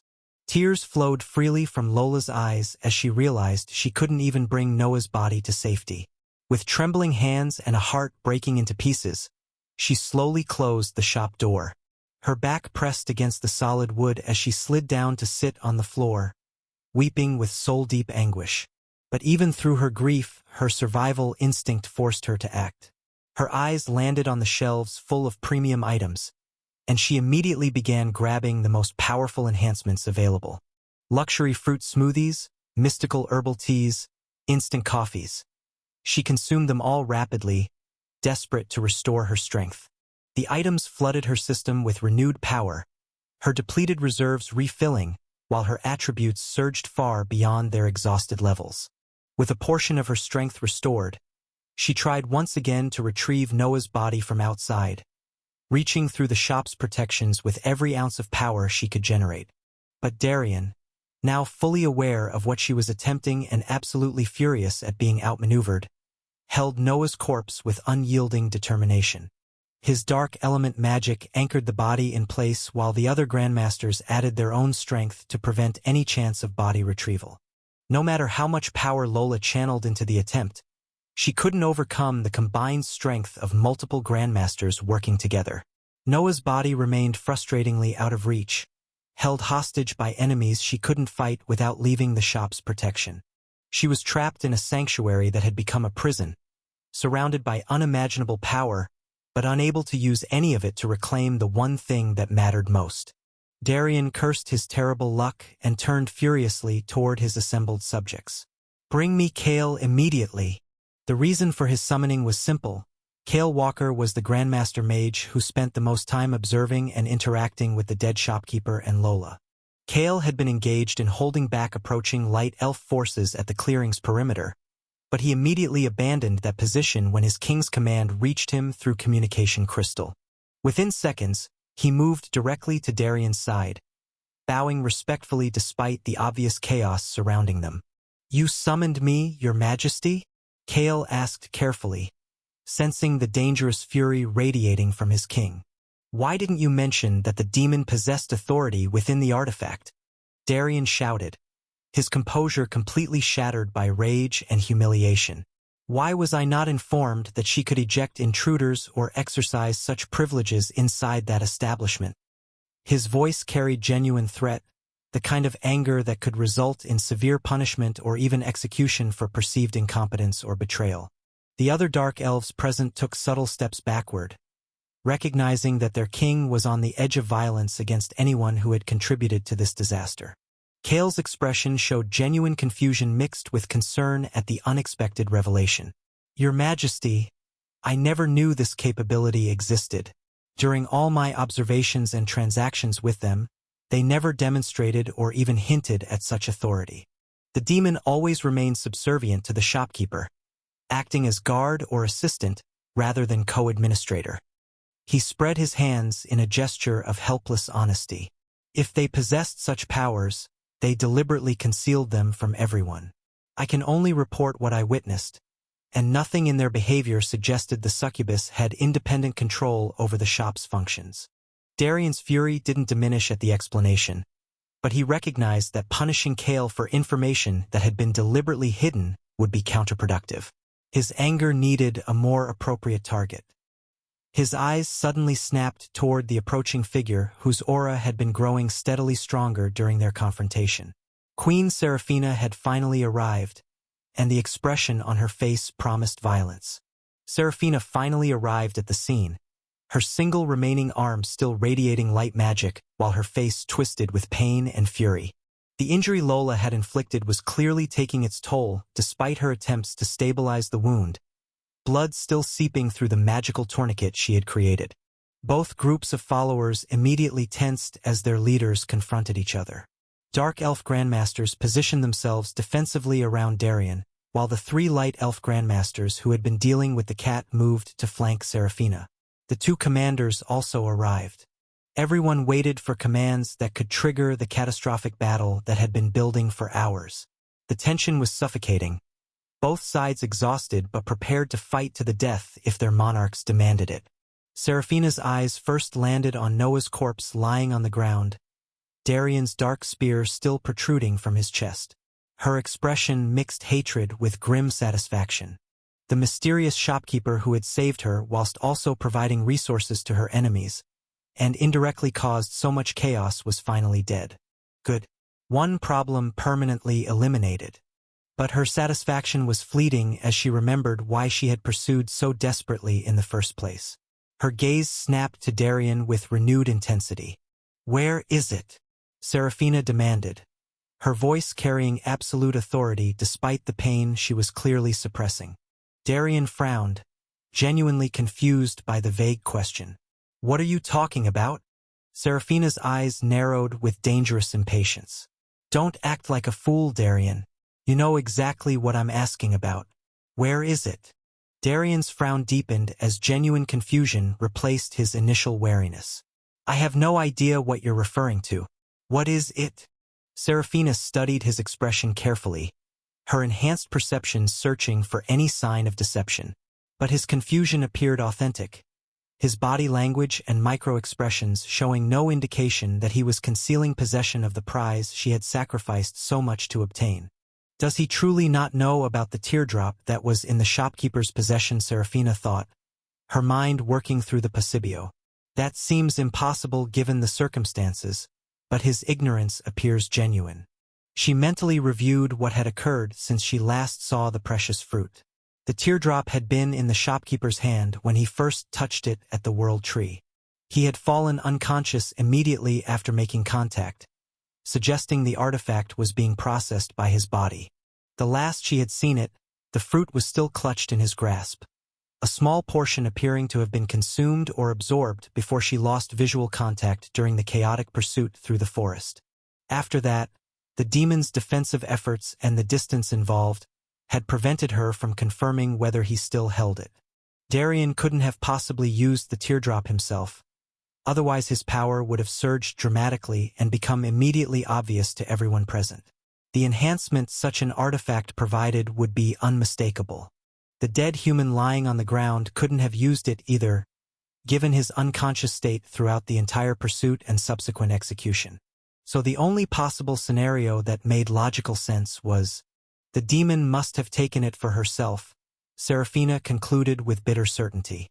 Either she consumed it during the battle to fuel her resistance, or she secured it before entering that cursed shop where we can no longer reach her.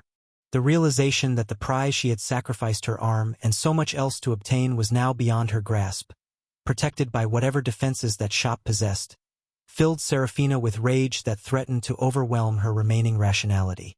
But looking at the assembled forces before her, she held off. Darien and his grandmasters still fresh and ready for combat, while her own forces were exhausted and depleted, so necessity forced restraint. She was injured, missing an arm, and her remaining grandmasters were in poor condition after the prolonged battles. Darien clearly didn't want to fight her either, despite his superior position. The demon remained inside the shop where she apparently possessed enough authority to potentially cause problems.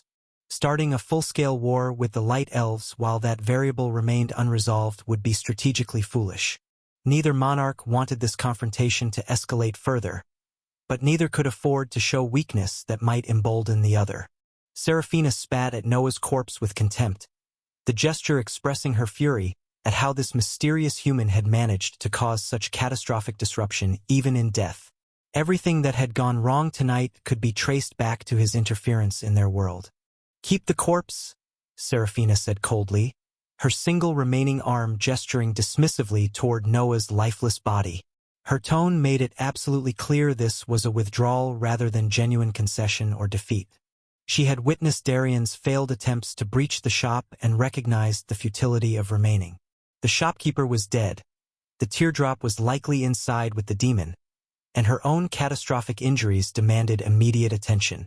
Serafina turned to leave, her remaining grandmasters moving to escort their wounded queen back toward Light Elf territory. But Darien's voice stopped her before she could take more than a few steps. "Wait!" Serafina paused and turned back. "What could you possibly have to say that's worth delaying my departure, Darien?" "I propose we combine our forces to breach that shop," Darien stated bluntly, gesturing toward the innocuous-looking establishment that had resisted all his attempts at forced entry. "The demon is trapped inside with everything that shopkeeper possessed, including whatever you were pursuing." "Your own attacks did nothing," Serafina retorted with dismissive contempt. "I watched your assault simply vanish against whatever protections that structure possesses. What makes you think additional attempts would yield different results?" Darien's expression showed calculated determination rather than blind optimism. "Individual attacks failed, yes, but combined assault from more than 10 grandmasters simultaneously, with our forces working in coordination rather than opposition. The total attack power should overwhelm whatever defensive threshold that artifact maintains." He gestured toward their assembled forces. "You have 5 grandmasters here, I have 6 including myself. That's 12 grandmaster-level combatants focusing their full power on a single target simultaneously." Serafina's expression showed she was actually considering the proposal despite her initial dismissal. "And what would prevent you from simply claiming everything inside once we breach those defenses? I'm hardly in a position to fight you for the spoils given my current condition." "We split the contents," Darien offered immediately. "Equal division of everything that shopkeeper hoarded. We both benefit rather than walking away with nothing while that demon laughs at us from her sanctuary." The queen remained silent for several long moments, her tactical mind weighing the proposal against the risks. Finally, she gave a curt nod. "Very well. We attempt this breach together. But if you betray our agreement once inside, I will ensure the remainder of my life is devoted to your kingdom's complete destruction." "Understood." Darien agreed, a soft grin on his face, already signaling his grandmasters to prepare for the attack. "Let's see if that artifact can withstand the combined might of both our kingdoms." The 15 grandmaster-level combatants spread out in a wide formation around the shop, each positioning themselves at optimal angles to ensure their combined assault would converge with maximum force on a single point. The coordination required was extraordinary, but both kingdoms' forces had trained extensively in such tactical maneuvers. Darien raised his hand, dark element energy already coalescing around his form in preparation. On my mark. Full power, simultaneous impact. No holding back. Queen Seraphina's light magic blazed from her remaining arm despite her injuries, creating a sphere of radiant energy that hummed with barely contained destruction. Her three grandmasters matched her example, their respective elements manifesting in spectacular displays. The Dark Elf grandmasters channeled their signature shadow magic, creating constructs of absolute darkness that seemed to devour the ambient light. The Wind specialist generated a tornado of cutting force. The Earth manipulator summoned massive stone projectiles. Each practitioner prepared their most devastating technique. The 6 orc grandmasters remained hidden. Now, Darien commanded. 12 grandmaster-level attacks launched simultaneously, converging on the shop from every direction. Light and darkness, earth and wind, fire and water, ice and lightning. Every element represented in a catastrophic display that lit up the entire forest with its combined brilliance. The techniques collided at the shop's center point, their opposing energies creating secondary reactions that amplified the total destructive output exponentially. Light met darkness in annihilating explosions. Fire boiled water into superheated steam. Wind fed flames while carrying earth fragments at supersonic speeds. The convergence created a detonation that shook the ground for a mile in every direction. Trees were ripped from their roots and hurled away like toys. Rock formations shattered into deadly shrapnel. The very air itself ignited from the thermal energy being released. Smoke exploded everywhere in massive billowing clouds that obscured all vision. Sand and pulverized earth created a secondary layer of obstruction that made seeing anything impossible. The combined assault had literally reshaped the landscape, creating conditions that prevented even enhanced perception from penetrating. Even the grandmasters themselves couldn't see what was happening behind the dense smoke and debris despite their incredible sensory capabilities. Their vision was useless against the sheer volume of particulate matter suspended in the air. Magical detection methods were scrambled by residual energy from so many conflicting elements colliding. They waited in tense silence as the smoke gradually began to settle, each practitioner straining to detect any sign of whether their unprecedented assault had succeeded in breaching the shop's defenses. Finally, Seraphina's patience expired. She turned toward her wind specialist subordinate. "Clear this obstruction. I want to see the results immediately." The Grandmaster nodded and began channeling his wind magic, preparing to generate currents that would disperse the smoke and reveal whatever remained of their target. Powerful gusts swept through the devastated area, pushing the obscuring clouds away. The smoke cleared gradually, revealing the aftermath of their combined assault one section at a time. What they saw left them all speechless with shock. The area around the shop had been completely destroyed, transformed into a massive crater that extended for 100 meters in every direction. But the shop itself, along with the small circle of ground it stood upon, remained completely undamaged. The structure looked exactly as it had before the assault. Not a single board out of place or window cracked. The door sat perfectly in its frame. The walls showed no scorch marks or impact damage. Even the small plot of earth the building rested on appeared untouched, as if an invisible dome had protected that specific area while allowing devastation everywhere else. It was impossible. 12 Grandmaster-level attacks, coordinated for maximum destructive output, had reshaped the entire landscape. Yet the shop stood pristine and mocking in its perfection, a testament to protections that transcended anything they understood about defensive magic. Darien stared at the impossible sight, his earlier confidence evaporating into horrified disbelief. What kind of artifact possesses defenses of this magnitude? Seraphina's expression showed similar shock mixed with dawning recognition of just how far beyond their comprehension this mysterious establishment truly was. Seeing the shop's complete imperviousness to their combined assault, Seraphina cursed with venomous frustration. The catastrophic expenditure of power had accomplished nothing except proving how utterly beyond their capabilities this mysterious establishment truly was. "I'm leaving," she declared coldly, turning away from the impossible structure with obvious disgust. "This is a waste of time and resources we can no longer afford." Her remaining grandmasters moved to escort their wounded queen, clearly relieved to finally withdraw from this disastrous confrontation that had cost them so much for zero gain. But as Serafina began walking away, Darian's expression transformed into something dark and calculating. A look of pure hatred settled over his face as his mind worked through the implications of their failure. "If I can't get that demon inside the shop, then it's time to get the demon to come outside," he thought with cold determination. His plan had always been simple in its brutality. Use Serafina and her forces to help him break the shop's defenses through combined assault, then turn on the light elves once they had breached the protections. Serafina wouldn't be able to defeat him in her current mutilated state, missing an arm and exhausted from hours of combat. Even if she wanted to refuse cooperation, her vulnerable condition would have forced compliance. Unfortunately, the best-case scenario hadn't worked. The shop's defenses had proven completely impervious to even their unprecedented combined power. But that just meant he needed to proceed with what he had been planning to do anyway, destroy the Light Elven and make sure Serapgina could no longer see the light of the sun.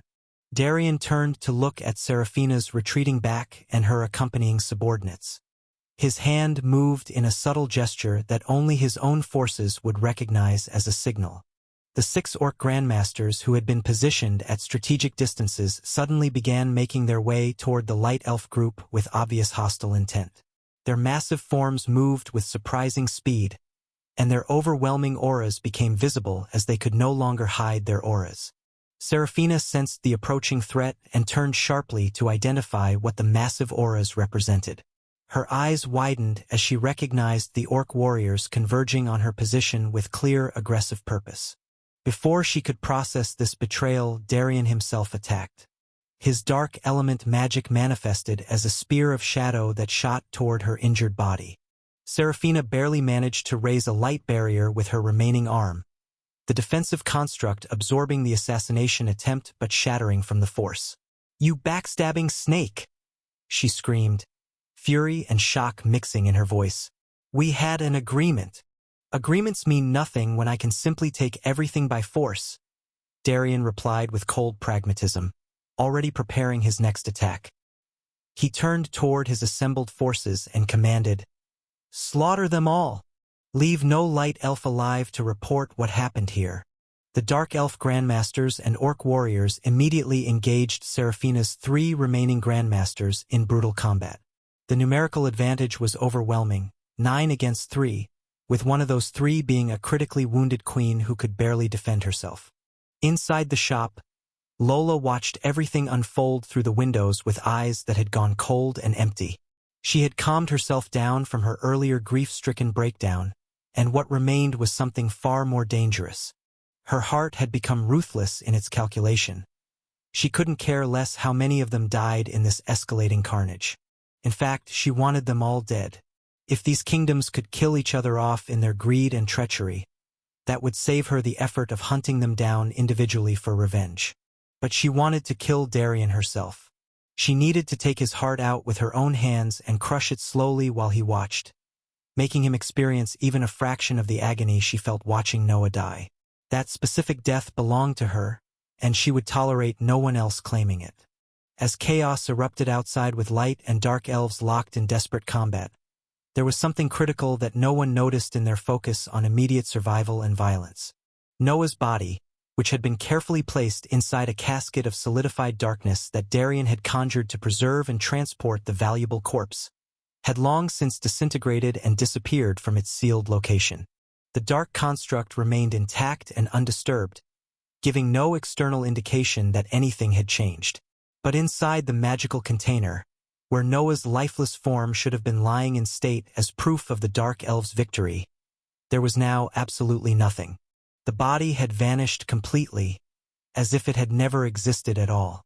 On Earth, in his modest bedroom, Noah woke up with a violent gasp that tore from his throat like a drowning man breaking the water's surface. "Ah!"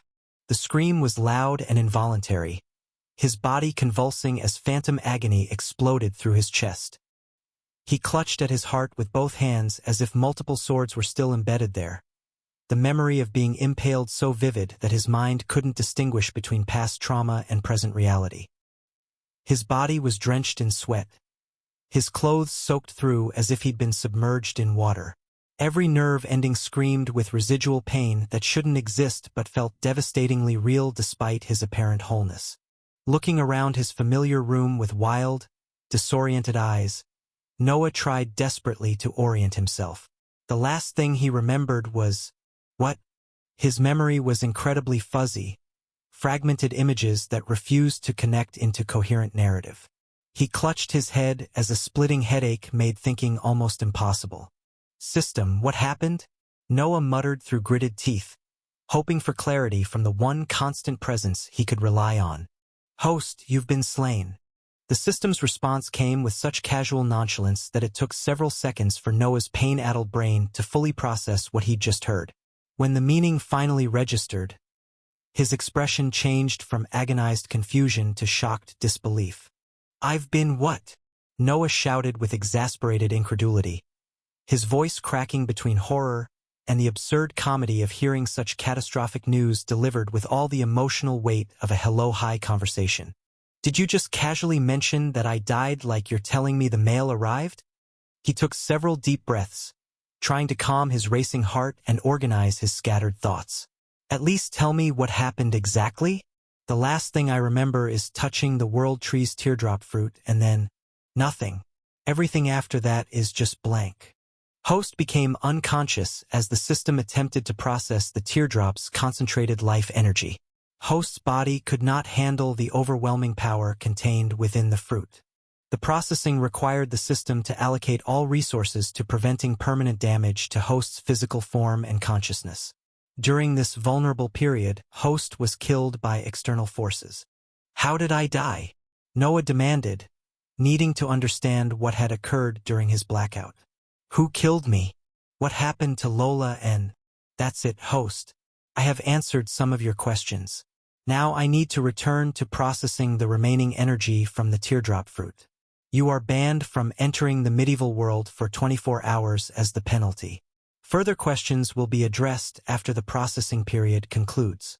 The system's presence withdrew before Noah could protest or demand more information, leaving him sitting alone in his bedroom with more questions than answers. Noah remained motionless on his bed, the phantom pain still lancing through his chest where he had apparently been killed. He cursed whoever had murdered him during his vulnerable state, his hands clenching into fists as rage mixed with helplessness. But his anger was immediately overshadowed by crushing worry about Lola. She wouldn't have let anyone kill him without a fight, which meant she had probably been in serious trouble herself. She likely thought he was dead, had watched him die while unable to prevent it. The thought of what she must be experiencing twisted his heart with guilt and concern that exceeded even the residual pain from his own death. Lola had sworn to protect him, and from her perspective she had failed completely. He couldn't do anything about it. The system had banned him from returning for 24 hours, and no amount of frustration or worry would change that restriction. He was trapped on Earth while Lola faced unknown dangers alone, believing he was gone forever. Noah's hands moved unconsciously to his chest again, feeling the intact flesh where fatal wounds should have been.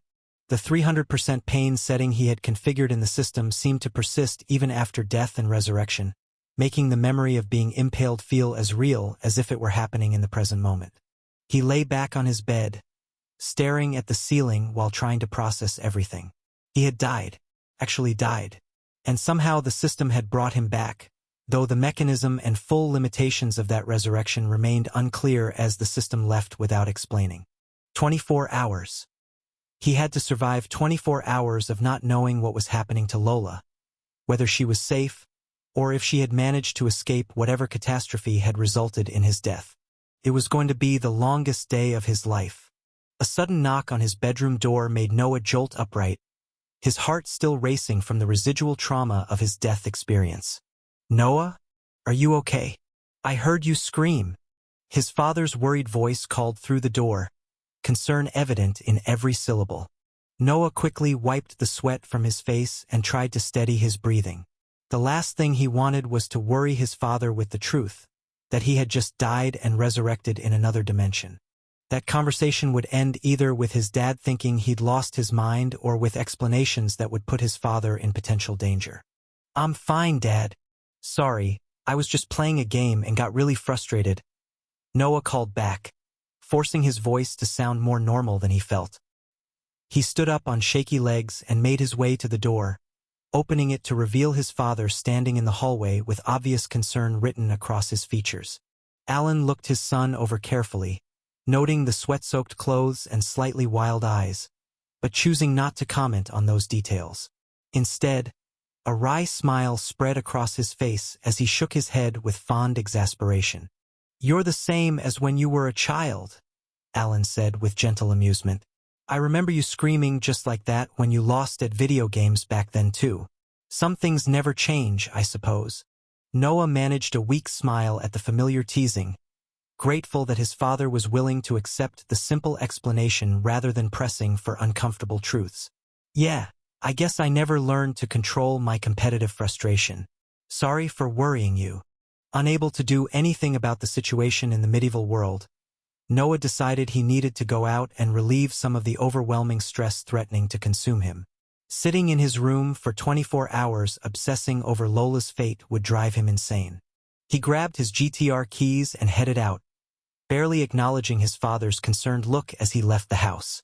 The silver sports car roared to life with its characteristic growl, and Noah immediately pointed it toward the highway.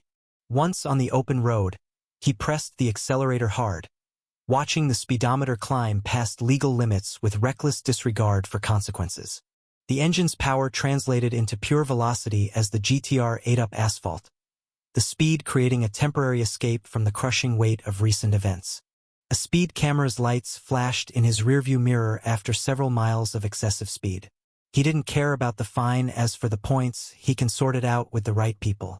Money was the one problem he no longer had. A traffic violation felt absurdly trivial.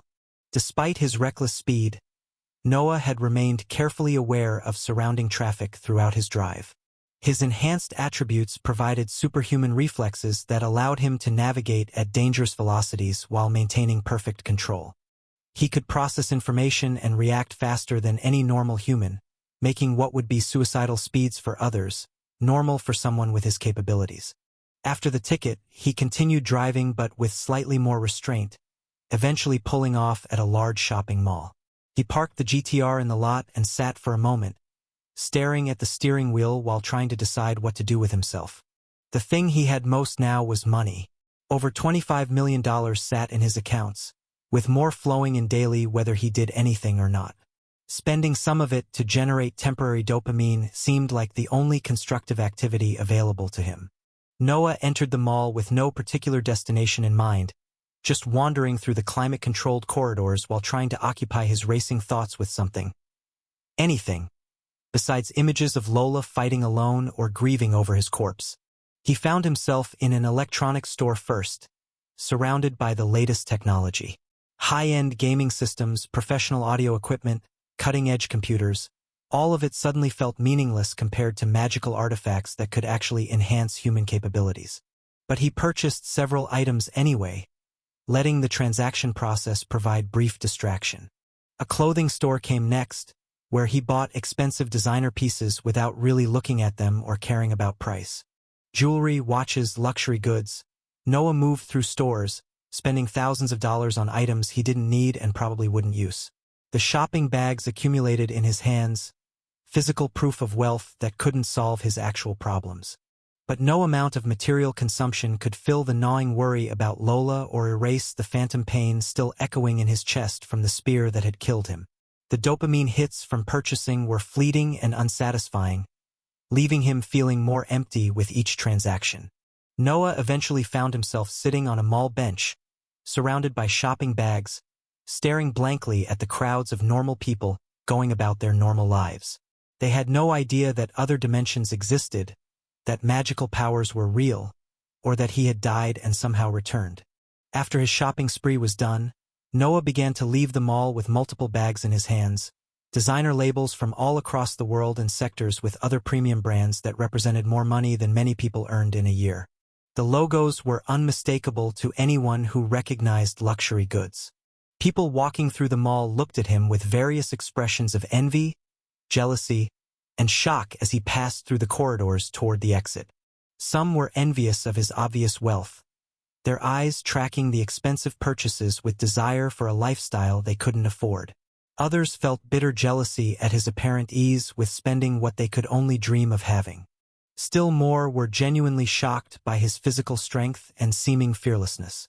To walk through a crowded public space carrying so many premium brand bags without any visible concern about theft took either remarkable confidence or complete naivety.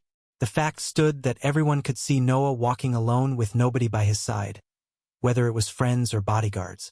What impressed most females was his ability to carry such a large volume without apparent strain. Some even looked at their partners in contempt, wishing he were the same as the young man walking in front of them. "Mommy, look at all his bags," a young girl whispered loudly to her mother, pointing at Noah as he walked past. "He must be really rich." Her mother quickly shushed her, though she couldn't help glancing at Noah with her own mixture of curiosity and judgment about such conspicuous consumption. Two teenage girls stopped mid-conversation to stare as Noah passed, their eyes going wide at the collection of luxury brands. "Oh my God, is that like $30,000 worth of shopping?" One whispered to her friend, trying to be discreet but failing entirely. "More like 50,000, are you kidding?" Her companion hissed back. "That Rolex box alone is probably 20 grand. Who is he?" "I don't know, but I'm about to find out," the first girl said, pulling out her phone as if considering approaching him for his social media. A little boy tugged on his father's sleeve, his eyes wide with innocent admiration. "Daddy, that man is carrying so many bags. He must be really strong. Can you carry that many bags?" His father chuckled awkwardly, feeling inadequate under his son's earnest gaze. "That's a lot of shopping, buddy. Maybe he's a professional athlete or something. Why don't we go buy you the console you wanted?" "I want to be strong like him when I grow up," the boy declared with childish determination.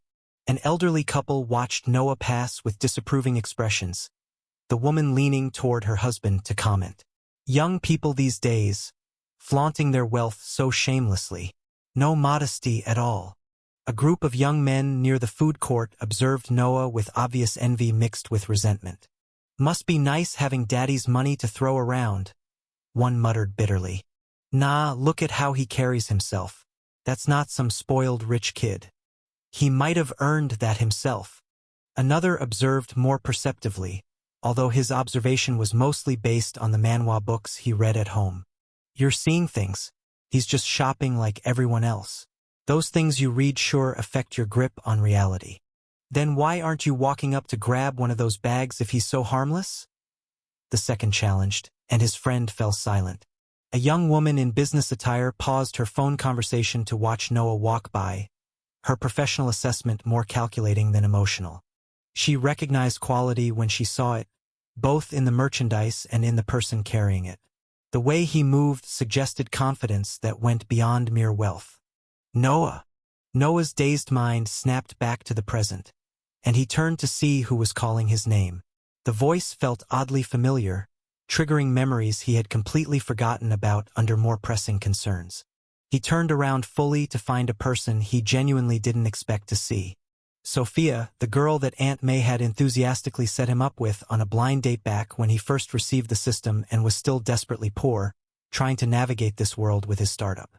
The memories came flooding back like a striking wave across the seabed. She had rejected him publicly in that cafe, making an entire scene because his GPA wasn't impressive enough for her standards. She hadn't even let him finish explaining his situation when she asked about employment. When she demanded to know if he was employed, he'd said no, but had been trying to explain he was self-employed and working on building his own business rather than laboring under someone else. She'd cut him off before he could clarify, her contempt for his apparent unemployment overwhelming any interest in the actual details. Noah had completely forgotten about her existence since then, his mind occupied with infinitely more important matters, the shop in Esta, His father's recovering health, Ethan's family crisis, the tournament, the World Tree expedition, and everything else he had gone through across 2 dimensions. Now here she was, standing in front of him at the mall while he held multiple bags of luxury goods, looking at him with an expression he couldn't quite read. Yes. Noah turned to face her fully, his tone polite but distant. Whatever this encounter was about to become, Noah genuinely didn't have the mental energy to care about past rejections from a blind date that felt like it had happened in another lifetime. She was still as beautiful as he remembered, scoring perhaps an 84 out of 100 in terms of conventional attractiveness. Of course, this assessment included the light makeup she wore that enhanced her natural features, foundation that smoothed her complexion, subtle eyeshadow that made her eyes appear larger, and carefully applied lipstick that defined her mouth. The man accompanying Sophia stepped forward with a friendly smile and extended his hand. "Nice to meet you. You must be a friend of Sophia's." He wore smart casual clothes, a well-fitted button-down shirt tucked into chinos, and leather shoes that showed careful maintenance. His hair was neatly styled with product that kept every strand in place without looking overly stiff. Everything about his appearance suggested someone who took care of himself really well, both mentally and physically. He carried himself with ease. He appeared to be very secure mentally in his position in life. Noah moved some of his shopping bags to free his right hand and accepted the handshake with polite disinterest. "We met once briefly. I'm Noah Carter." The man's grip was firm but not aggressively so, and his smile remained pleasantly neutral. "James Chen. I'm Sophia's boyfriend." Sophia's expression showed a mixture of emotions Noah couldn't quite parse. Surprise at seeing him looking so different from their disastrous blind date, perhaps some embarrassment about how that encounter had ended, and something else he didn't care enough to identify. "Those are quite impressive bags you're carrying. Celebrating something special?" James observed, his eyes noting the luxury brand logos. "Not particularly, just wanted to go shopping," Noah replied casually to the question. James nodded with a knowing expression. "Can I give you some advice?" Noah paused for a moment, studying James before him with mild curiosity about where this was heading. "Sure. All these brands, they don't actually elevate your position or make you grander as a person. They're essentially elaborate scams created in third-world countries. These luxury companies pay less than 5% of their retail price to manufacture the actual products." He gestured at Noah's bags with subtle condescension. "So I'd recommend against buying them. You'll appear like a spoiled brat at best to those of knowledge and intelligence." Noah's expression shifted into a frown at that last sentence.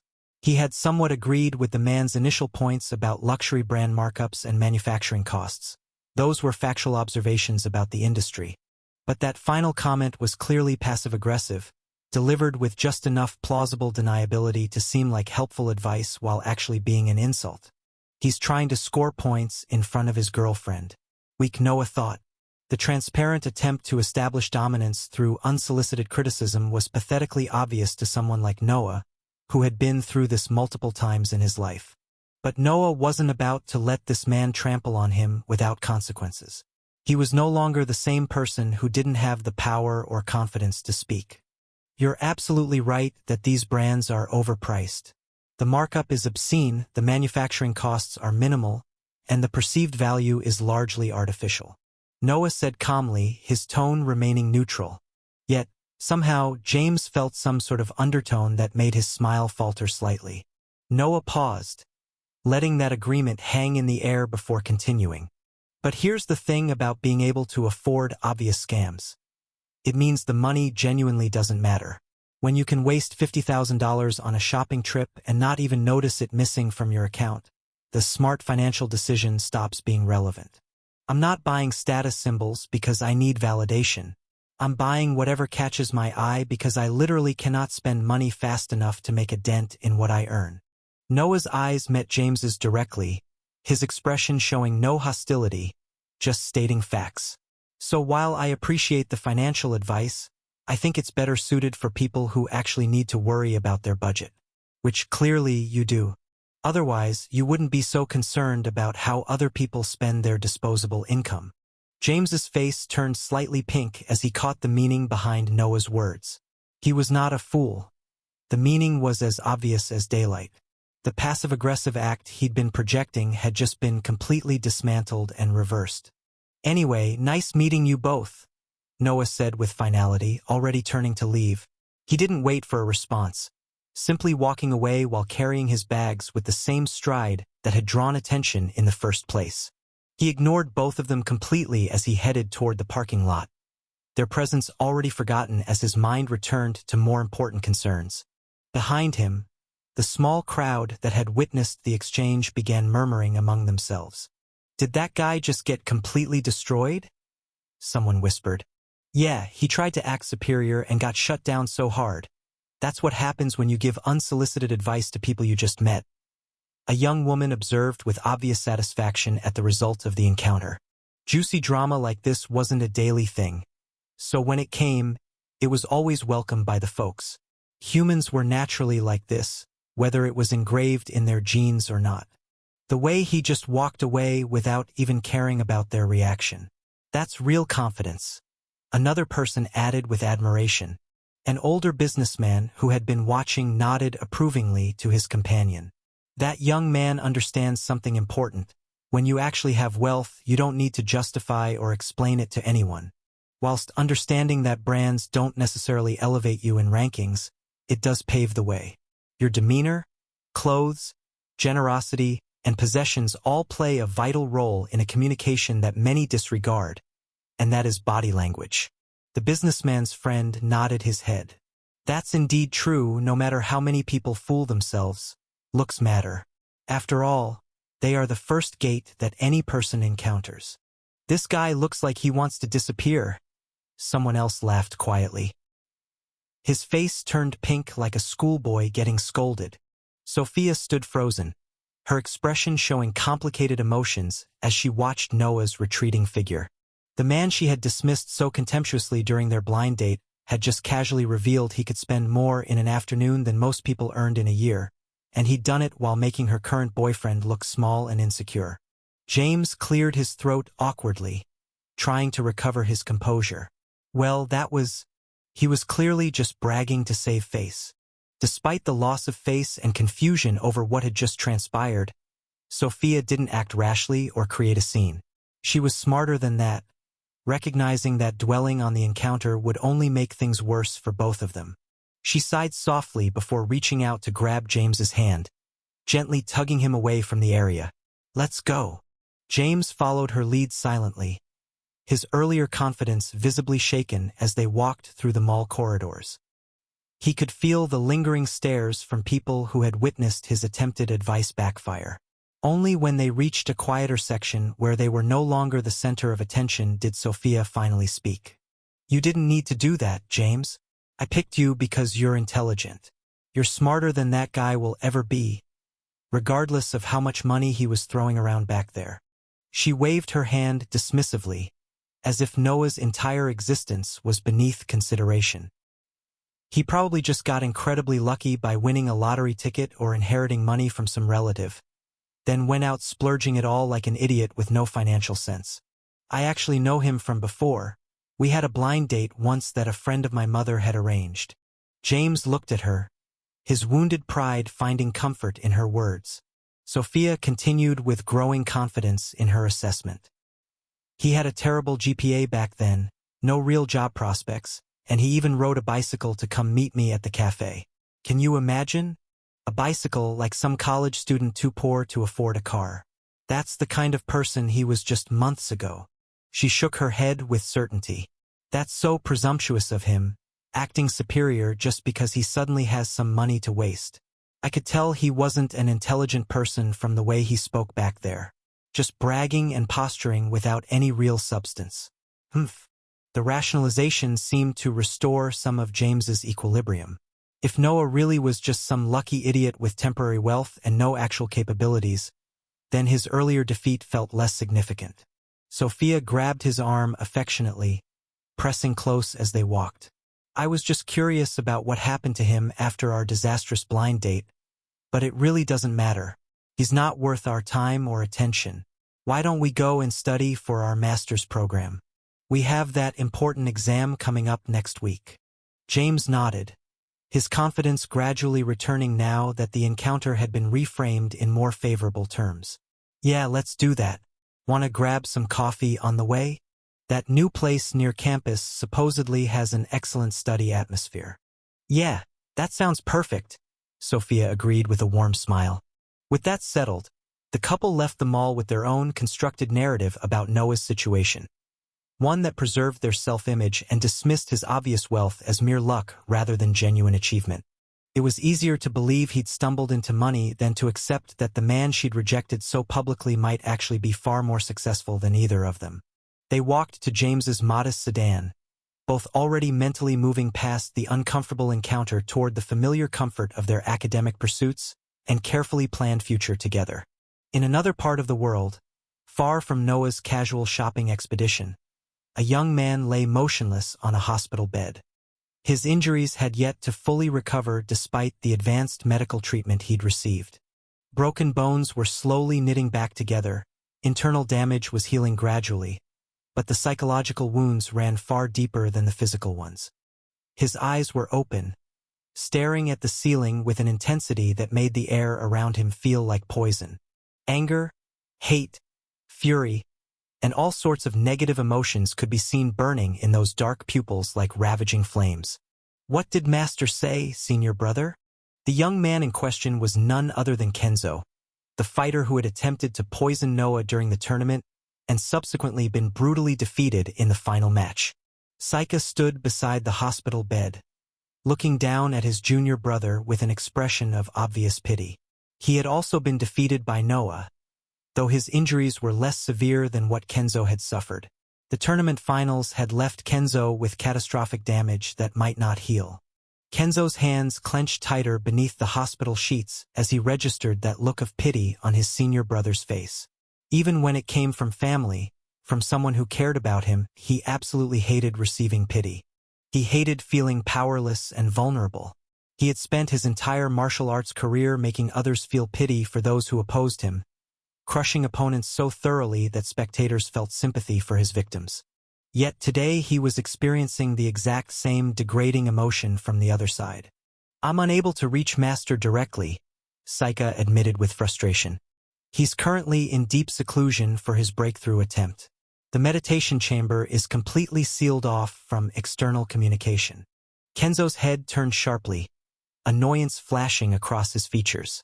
His master wasn't here to personally tear off that scum Noah Carter's head, to deliver the vengeance that Kenzo desperately craved. Every time he thought about Noah, that arrogant nobody who had humiliated him so completely, his anger grew hotter and more consuming. "But don't worry," Saika continued, his expression shifting to something more reassuring. "Senior Brother Sand said that he will take care of this matter himself. However, he instructed me to make my way back to the temple before his departure for your vengeance." He explained the reasoning with careful detail. Someone needs to remain near the master to ensure his breakthrough proceeds correctly. If someone were to interrupt his seclusion or if the meditation chamber's protections failed, the consequences could be catastrophic. Breakthrough to higher realms is incredibly dangerous without proper oversight.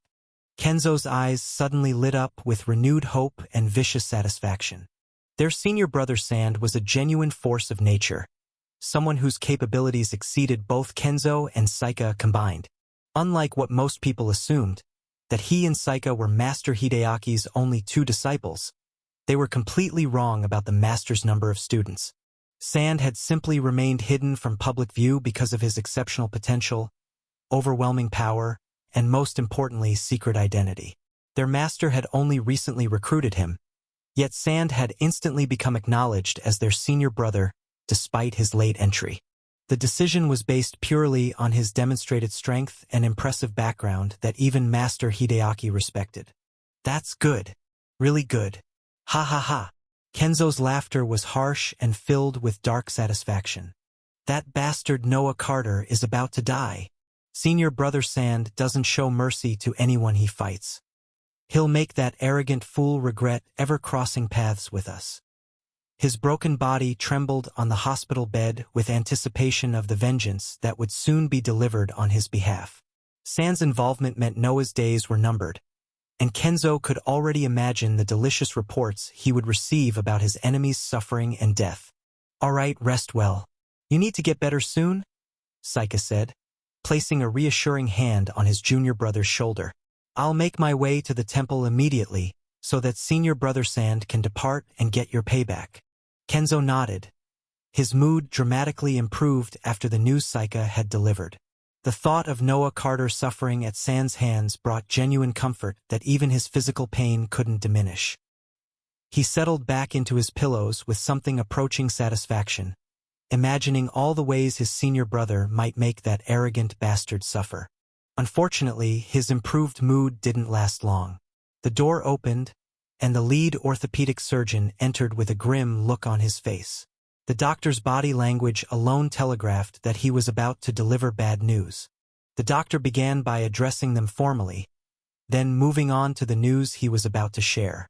"I've reviewed the complete scans and consulted with several specialists about your hand injuries." He pulled up digital images on a tablet, showing the internal damage in detail. "I'm afraid I have to inform you that your hands are functionally useless. They will never recover from the damage sustained from your injury." The words hung in the air like a death sentence. Both Kenzo and Saika stared at the doctor in shocked silence, their minds struggling to process what they just heard. "The damage was so severe it couldn't possibly have been worse," the doctor continued with obvious professional distress. "What's unusual and frankly unprecedented in my 30 years of orthopedic medicine is the specific nature of the trauma. The attacks didn't just break bones or damage surface tissues. They somehow bypassed your body's natural protective barriers and went directly to the deep tissues, destroying them from the inside out at a cellular level. It would have been better off being cut." He gestured to the scans showing the catastrophic internal damage. "Your muscles have been completely shredded, nerves have been severed in ways that prevent regeneration, and the connective tissues have been pulverized beyond any possibility of natural or surgical repair. It's as if whatever struck you was designed specifically to cause permanent, irreversible damage." Kenzo's face went completely pale as the words of the doctor registered in his mind.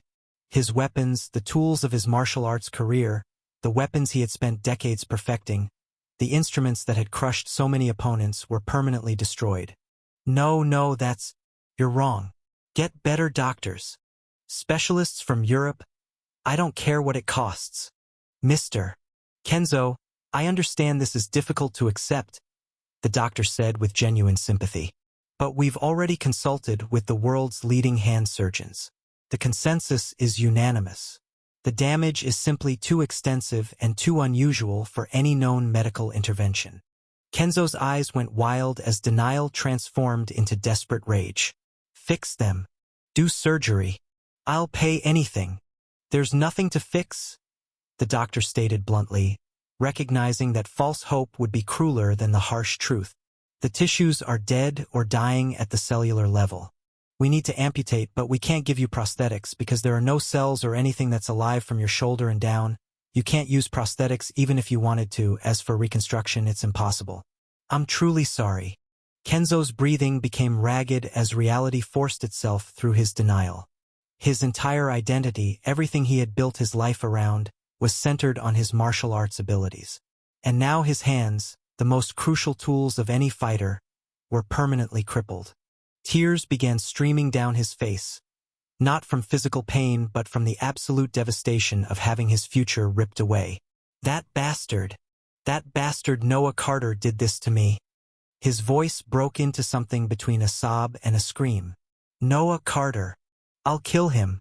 Even if I can't fight anymore, I'll find a way to destroy him." But even as he screamed his impotent threats, the pathetic reality was evident.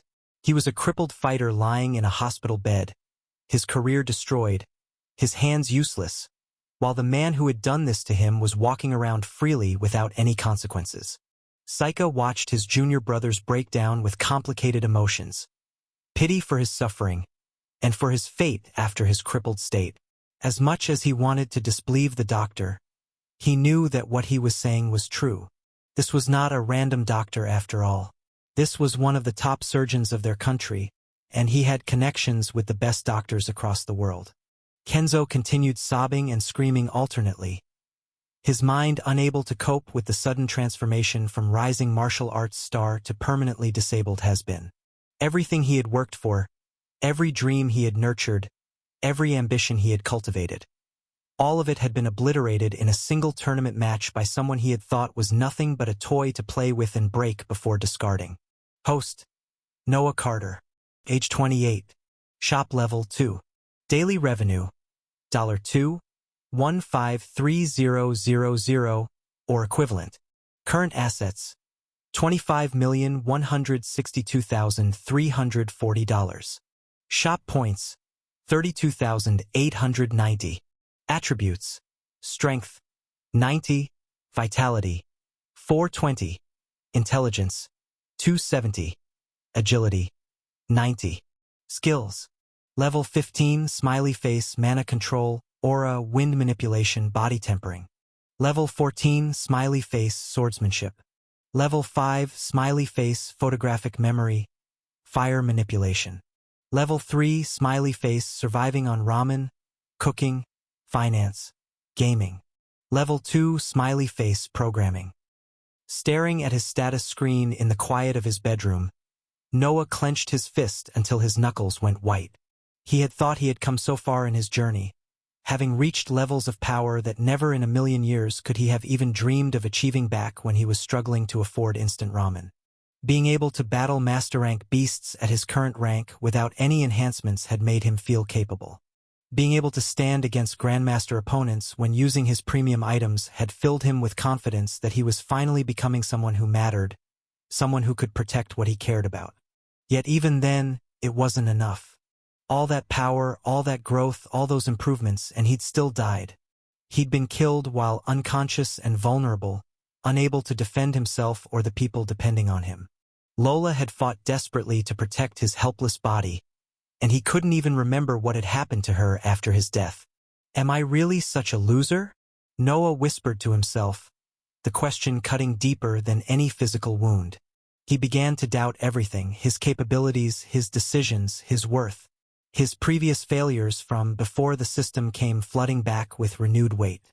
All those job rejections, all those times he'd failed to provide adequately for his father, all the moments where he'd felt powerless and inadequate. And now his current situation added to that crushing burden. Despite having a literal cheat system that should have made him unstoppable, he'd still failed when it mattered most. What good was money if he couldn't protect people? What good was strength if he could still be killed? What good was any of his advancement if Lola was suffering or dead because he'd been too weak to stay conscious during a critical moment? Noah sighed heavily, the sound carrying the weight of all his accumulated self-doubt and frustration. Hours still remained before he could return and face whatever consequences his failure had created. As Noah was driving aimlessly through the city streets, trying to clear his head of the oppressive thoughts weighing him down, his phone rang.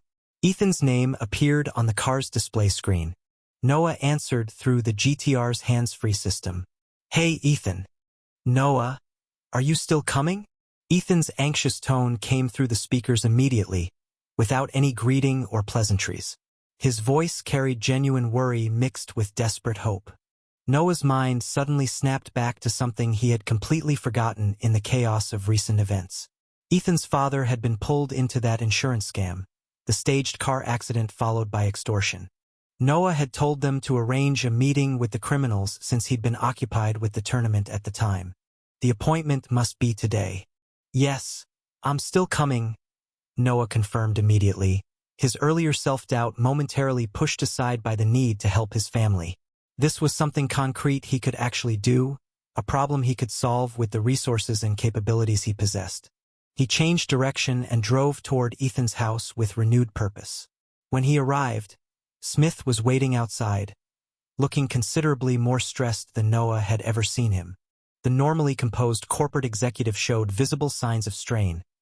Dark circles under his eyes, wrinkled clothes, and a haunted expression that came from weeks of being extorted and threatened. Thank you for doing this, Noah, Smith said as he climbed into the GTR's passenger seat. I know you've been busy with your tournament. Ethan told me you won. Congratulations. Thanks, Noah replied simply, starting to pull away from the house. Wait! Ethan's voice called out as he rushed from the front door. I want to come too. Noah paused the car and looked at Ethan for a long moment, considering whether bringing him into a potentially dangerous confrontation with criminals was a good idea. Then he turned toward Smith, silently asking the father whether he wanted his son present for this meeting. Smith's initial instinct was protective. No, Ethan. You should stay home. This could get ugly, and I don't want you involved in. Dad, please? Ethan interrupted with unusual firmness. This is happening to our family. I deserve to be there. I'm not a child anymore, and I can't just sit at home worrying while you two handle everything. He stepped closer to the car, his expression showing determination that went beyond simple curiosity. Besides, there's safety in numbers. 3 people are better than 2 if things go wrong. Smith looked conflicted, clearly torn between his parental instinct to shield his son from danger and recognition that Ethan had a valid point about being old enough to face family crises directly. After several seconds of internal debate, Smith finally sighed with resignation. All right, get in. But you stay behind us if anything dangerous happens. No arguments. Deal? Ethan agreed immediately, quickly climbing into the GTR's back seat before his father could change his mind. Noah pulled away from the house, now carrying both father and son toward a confrontation with criminals who had been destroying their family's peace for weeks. They arrived at the location that had been agreed upon for the meeting. It was a cafe, but a low-key establishment, not one of the trendy chains or upscale coffee shops that dominated the city's main streets. This place was older, with worn furniture and faded wallpaper that suggested it catered to neighborhood regulars rather than Instagram-seeking customers. The kind of place where people minded their own business and didn't ask questions. Noah parked the GTR by the curb and exited, followed by Smith and Ethan. The 3 of them approached the cafe entrance with varying levels of tension visible in their body language. Once inside, Noah scanned the interior quickly, his enhanced perception taking in every detail. The sparse afternoon crowd scattered across tables, the bored barista behind the counter, the layout of exits and potential obstacles. His eyes swept over each occupied table, looking for anyone who matched the profiles of criminals running an insurance scam operation. Are they here? Noah asked quietly, continuing his visual assessment. Smith shook his head, his expression showing both relief and increased anxiety at the delay. No, not yet. We're a few minutes early. Noah nodded and led them toward a table positioned further away from the other customers, choosing a spot that provided clear sightlines to the entrance while maintaining some privacy from casual eavesdroppers. The tactical positioning was unconscious at this point, his combat experience automatically selecting advantageous ground. Once they were seated, Noah looked at both father and son and could see the tension radiating from them in waves. Smith's hands were clasped tightly together on the table, and Ethan kept glancing nervously toward the door. What do you guys want to drink? Noah asked, his tone casual. We've got a few minutes. Might as well ease your nerves a bit before they show up. No, I'm fine, Smith said automatically, clearly too stressed to think about beverages. I don't need anything either, Ethan added, though his voice carried less conviction than his father's. Noah insisted, his expression firm but friendly. You're both wound up tighter than springs. Trust me, having something in your hands will help. Coffee, tea, water, I don't care what it is, but we're getting drinks. My treat. He stood up before they could protest further. Besides, sitting here staring at the door anxiously is just going to make the wait feel longer. So what'll it be? In the end, Smith opted for a coffee latte and Ethan wanted coffee frappe, his favorite drink. 30 minutes passed by, and the criminals still hadn't arrived. Noah didn't get frustrated or show impatience. He recognized this immediately as a classic intimidation tactic, making the victims wait deliberately to establish psychological dominance, to make them feel small and unimportant while the perpetrators demonstrated they could waste their time with impunity. Smith kept checking his phone nervously, his coffee sitting mostly untouched as anxiety prevented him from drinking. Ethan fidgeted with his cup, clearly uncomfortable with the prolonged tension. Noah, maybe they're not coming? Smith suggested quietly, uncertainty evident in his voice. Maybe this was a mistake. Before Noah could respond, Smith suddenly stiffened and pointed subtly toward the entrance. Wait. There. That's them. Noah turned to look and found a middle-aged woman entering the cafe with deliberate casualness. She had average looks, nothing particularly memorable about her features, but her clothing immediately stood out as expensive. She wore well-tailored pieces from popular designer brands that suggested someone with disposable income to spare. The calculated appearance of wealth and success was clearly meant to intimidate victims who were already financially stressed. Behind her came two men. They were built like enforcers, approximately 6 feet 4 inches and 6 feet 5 inches respectively, with heavy builds. One weighed perhaps 245 pounds, the other closer to 280, their bulk filling doorways as they entered. Both men were scruffy and rough-looking. Just like the woman, they maintained themselves well and good clothing. They weren't trying to look respectable or professional. Their entire purpose was clearly to loom threateningly and make victims understand what would happen if payments weren't made or disagreements were made. The woman's eyes swept across the cafe until they landed on Smith, and a cold smile spread across her face as she began walking toward their table with her guards following close behind. The woman sat down across from them with practiced ease, her cold smile never wavering as she assessed the 3 people waiting for her. Her 2 enforcers positioned themselves standing behind her chair, their imposing presence designed to discourage any thoughts of resistance or defiance. "You brought both of your sons?" she asked Smith with mock surprise, her tone carrying condescending amusement. "How touching. A real family affair." Before Smith could respond or correct her assumption, Noah spoke first, his voice flat and emotionless. "What do you want?" The woman's eyes shifted to Noah, reassessing him with the hard gaze of someone who had run this scam dozens of times. She noted his youth, his expensive clothing, and the complete lack of fear in his expression. "What I want?" She laughed as if the question was absurd. "Oh, it's quite simple, boy. I want fair compensation for my injuries and damaged vehicle. Either I will receive it through your father's insurance company and subsequent lawsuits, which will take months and cost you far more in legal fees, or I can receive it directly from you right now. $100,000, and I will drop all claims immediately. You'll never hear from me again." Noah remained silent for a moment, appearing to consider her demand. Then he spoke with careful deliberation. "We don't have 100,000. Make it lower." The woman looked at them with exaggerated thoughtfulness, pretending to deliberate on this counteroffer. Her smirk grew wider as she prepared to deliver her generous concession. "Fine. I suppose I can be generous with reasonable people who are willing to negotiate in good faith." She leaned forward slightly, her voice dripping with false magnanimity. "I want $99,999. She smirked openly as she delivered the reduced amount, clearly enjoying the psychological game of offering a token discount that changed nothing, while making victims feel more powerless. Her enforcers chuckled darkly behind her, recognizing the familiar routine their boss employed to break down victims' resistance while maintaining the pretense of reasonableness. Noah waited for a moment before nodding his head slowly, as if reluctantly accepting the harsh terms. "Deal. We'll set up a meeting to exchange the money." Then he paused, his expression showing calculated concern.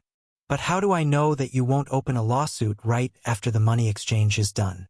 What's stopping you from taking the payment and then claiming we never paid, or filing your insurance claim anyway?"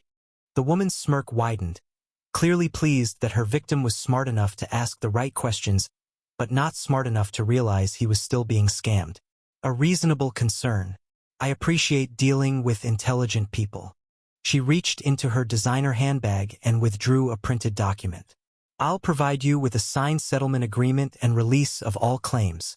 It's a legally binding contract stating that upon receipt of the agreed amount, I waive all rights to pursue any further legal action related to the accident. No lawsuits, no insurance claims, nothing.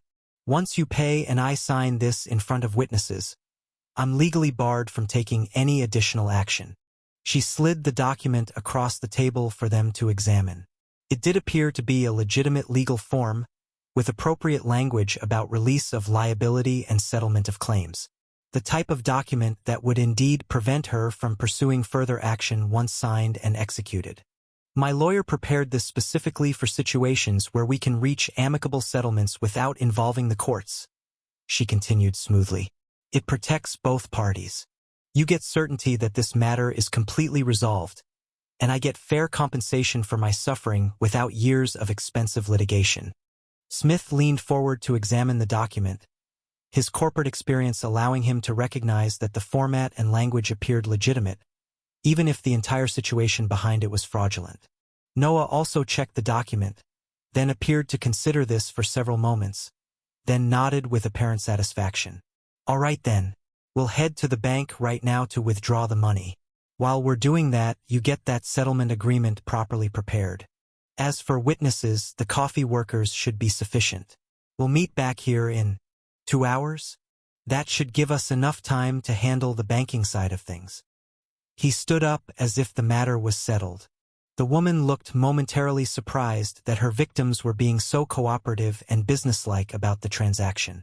Usually there was more resistance, more emotional pleading, more desperate attempts to negotiate further reductions. This young man was treating it like a straightforward business deal. Just bring the cash, she said after a brief pause, recovering her composure. $100 bills preferably. Makes counting easier. Understood, Noah replied, gesturing for Smith and Ethan to follow him. 2 hours. We'll be back with the money. As they walked toward the exit, Smith whispered urgently, Noah, what are you doing? We can't actually pay these criminals. Trust me. Noah interrupted quietly, his expression showing none of the compliance he displayed to the scammers. Just follow my lead and don't say anything until we're in the car. The three of them exited the cafe, leaving the woman and her enforcers sitting confidently at the table, already congratulating themselves on another successful shakedown of desperate victims who had no choice but to comply with their demands. We will pay them the money, but don't worry, they won't enjoy it, Noah said with a smile that carried dark promise as he drove away from the cafe. Smith turned in the passenger seat, his expression showing deep concern and confusion. Noah, we don't have that kind of money just lying around. Even with my corporate salary, withdrawing nearly $100,000 isn't possible. I can help pay. Ethan tried to speak, but Smith interrupted him. He shook his head with obvious reluctance. You don't have enough. Let's just let this go through the insurance system and deal with the lawsuits. At least that way we're not emptying our accounts to pay criminals directly.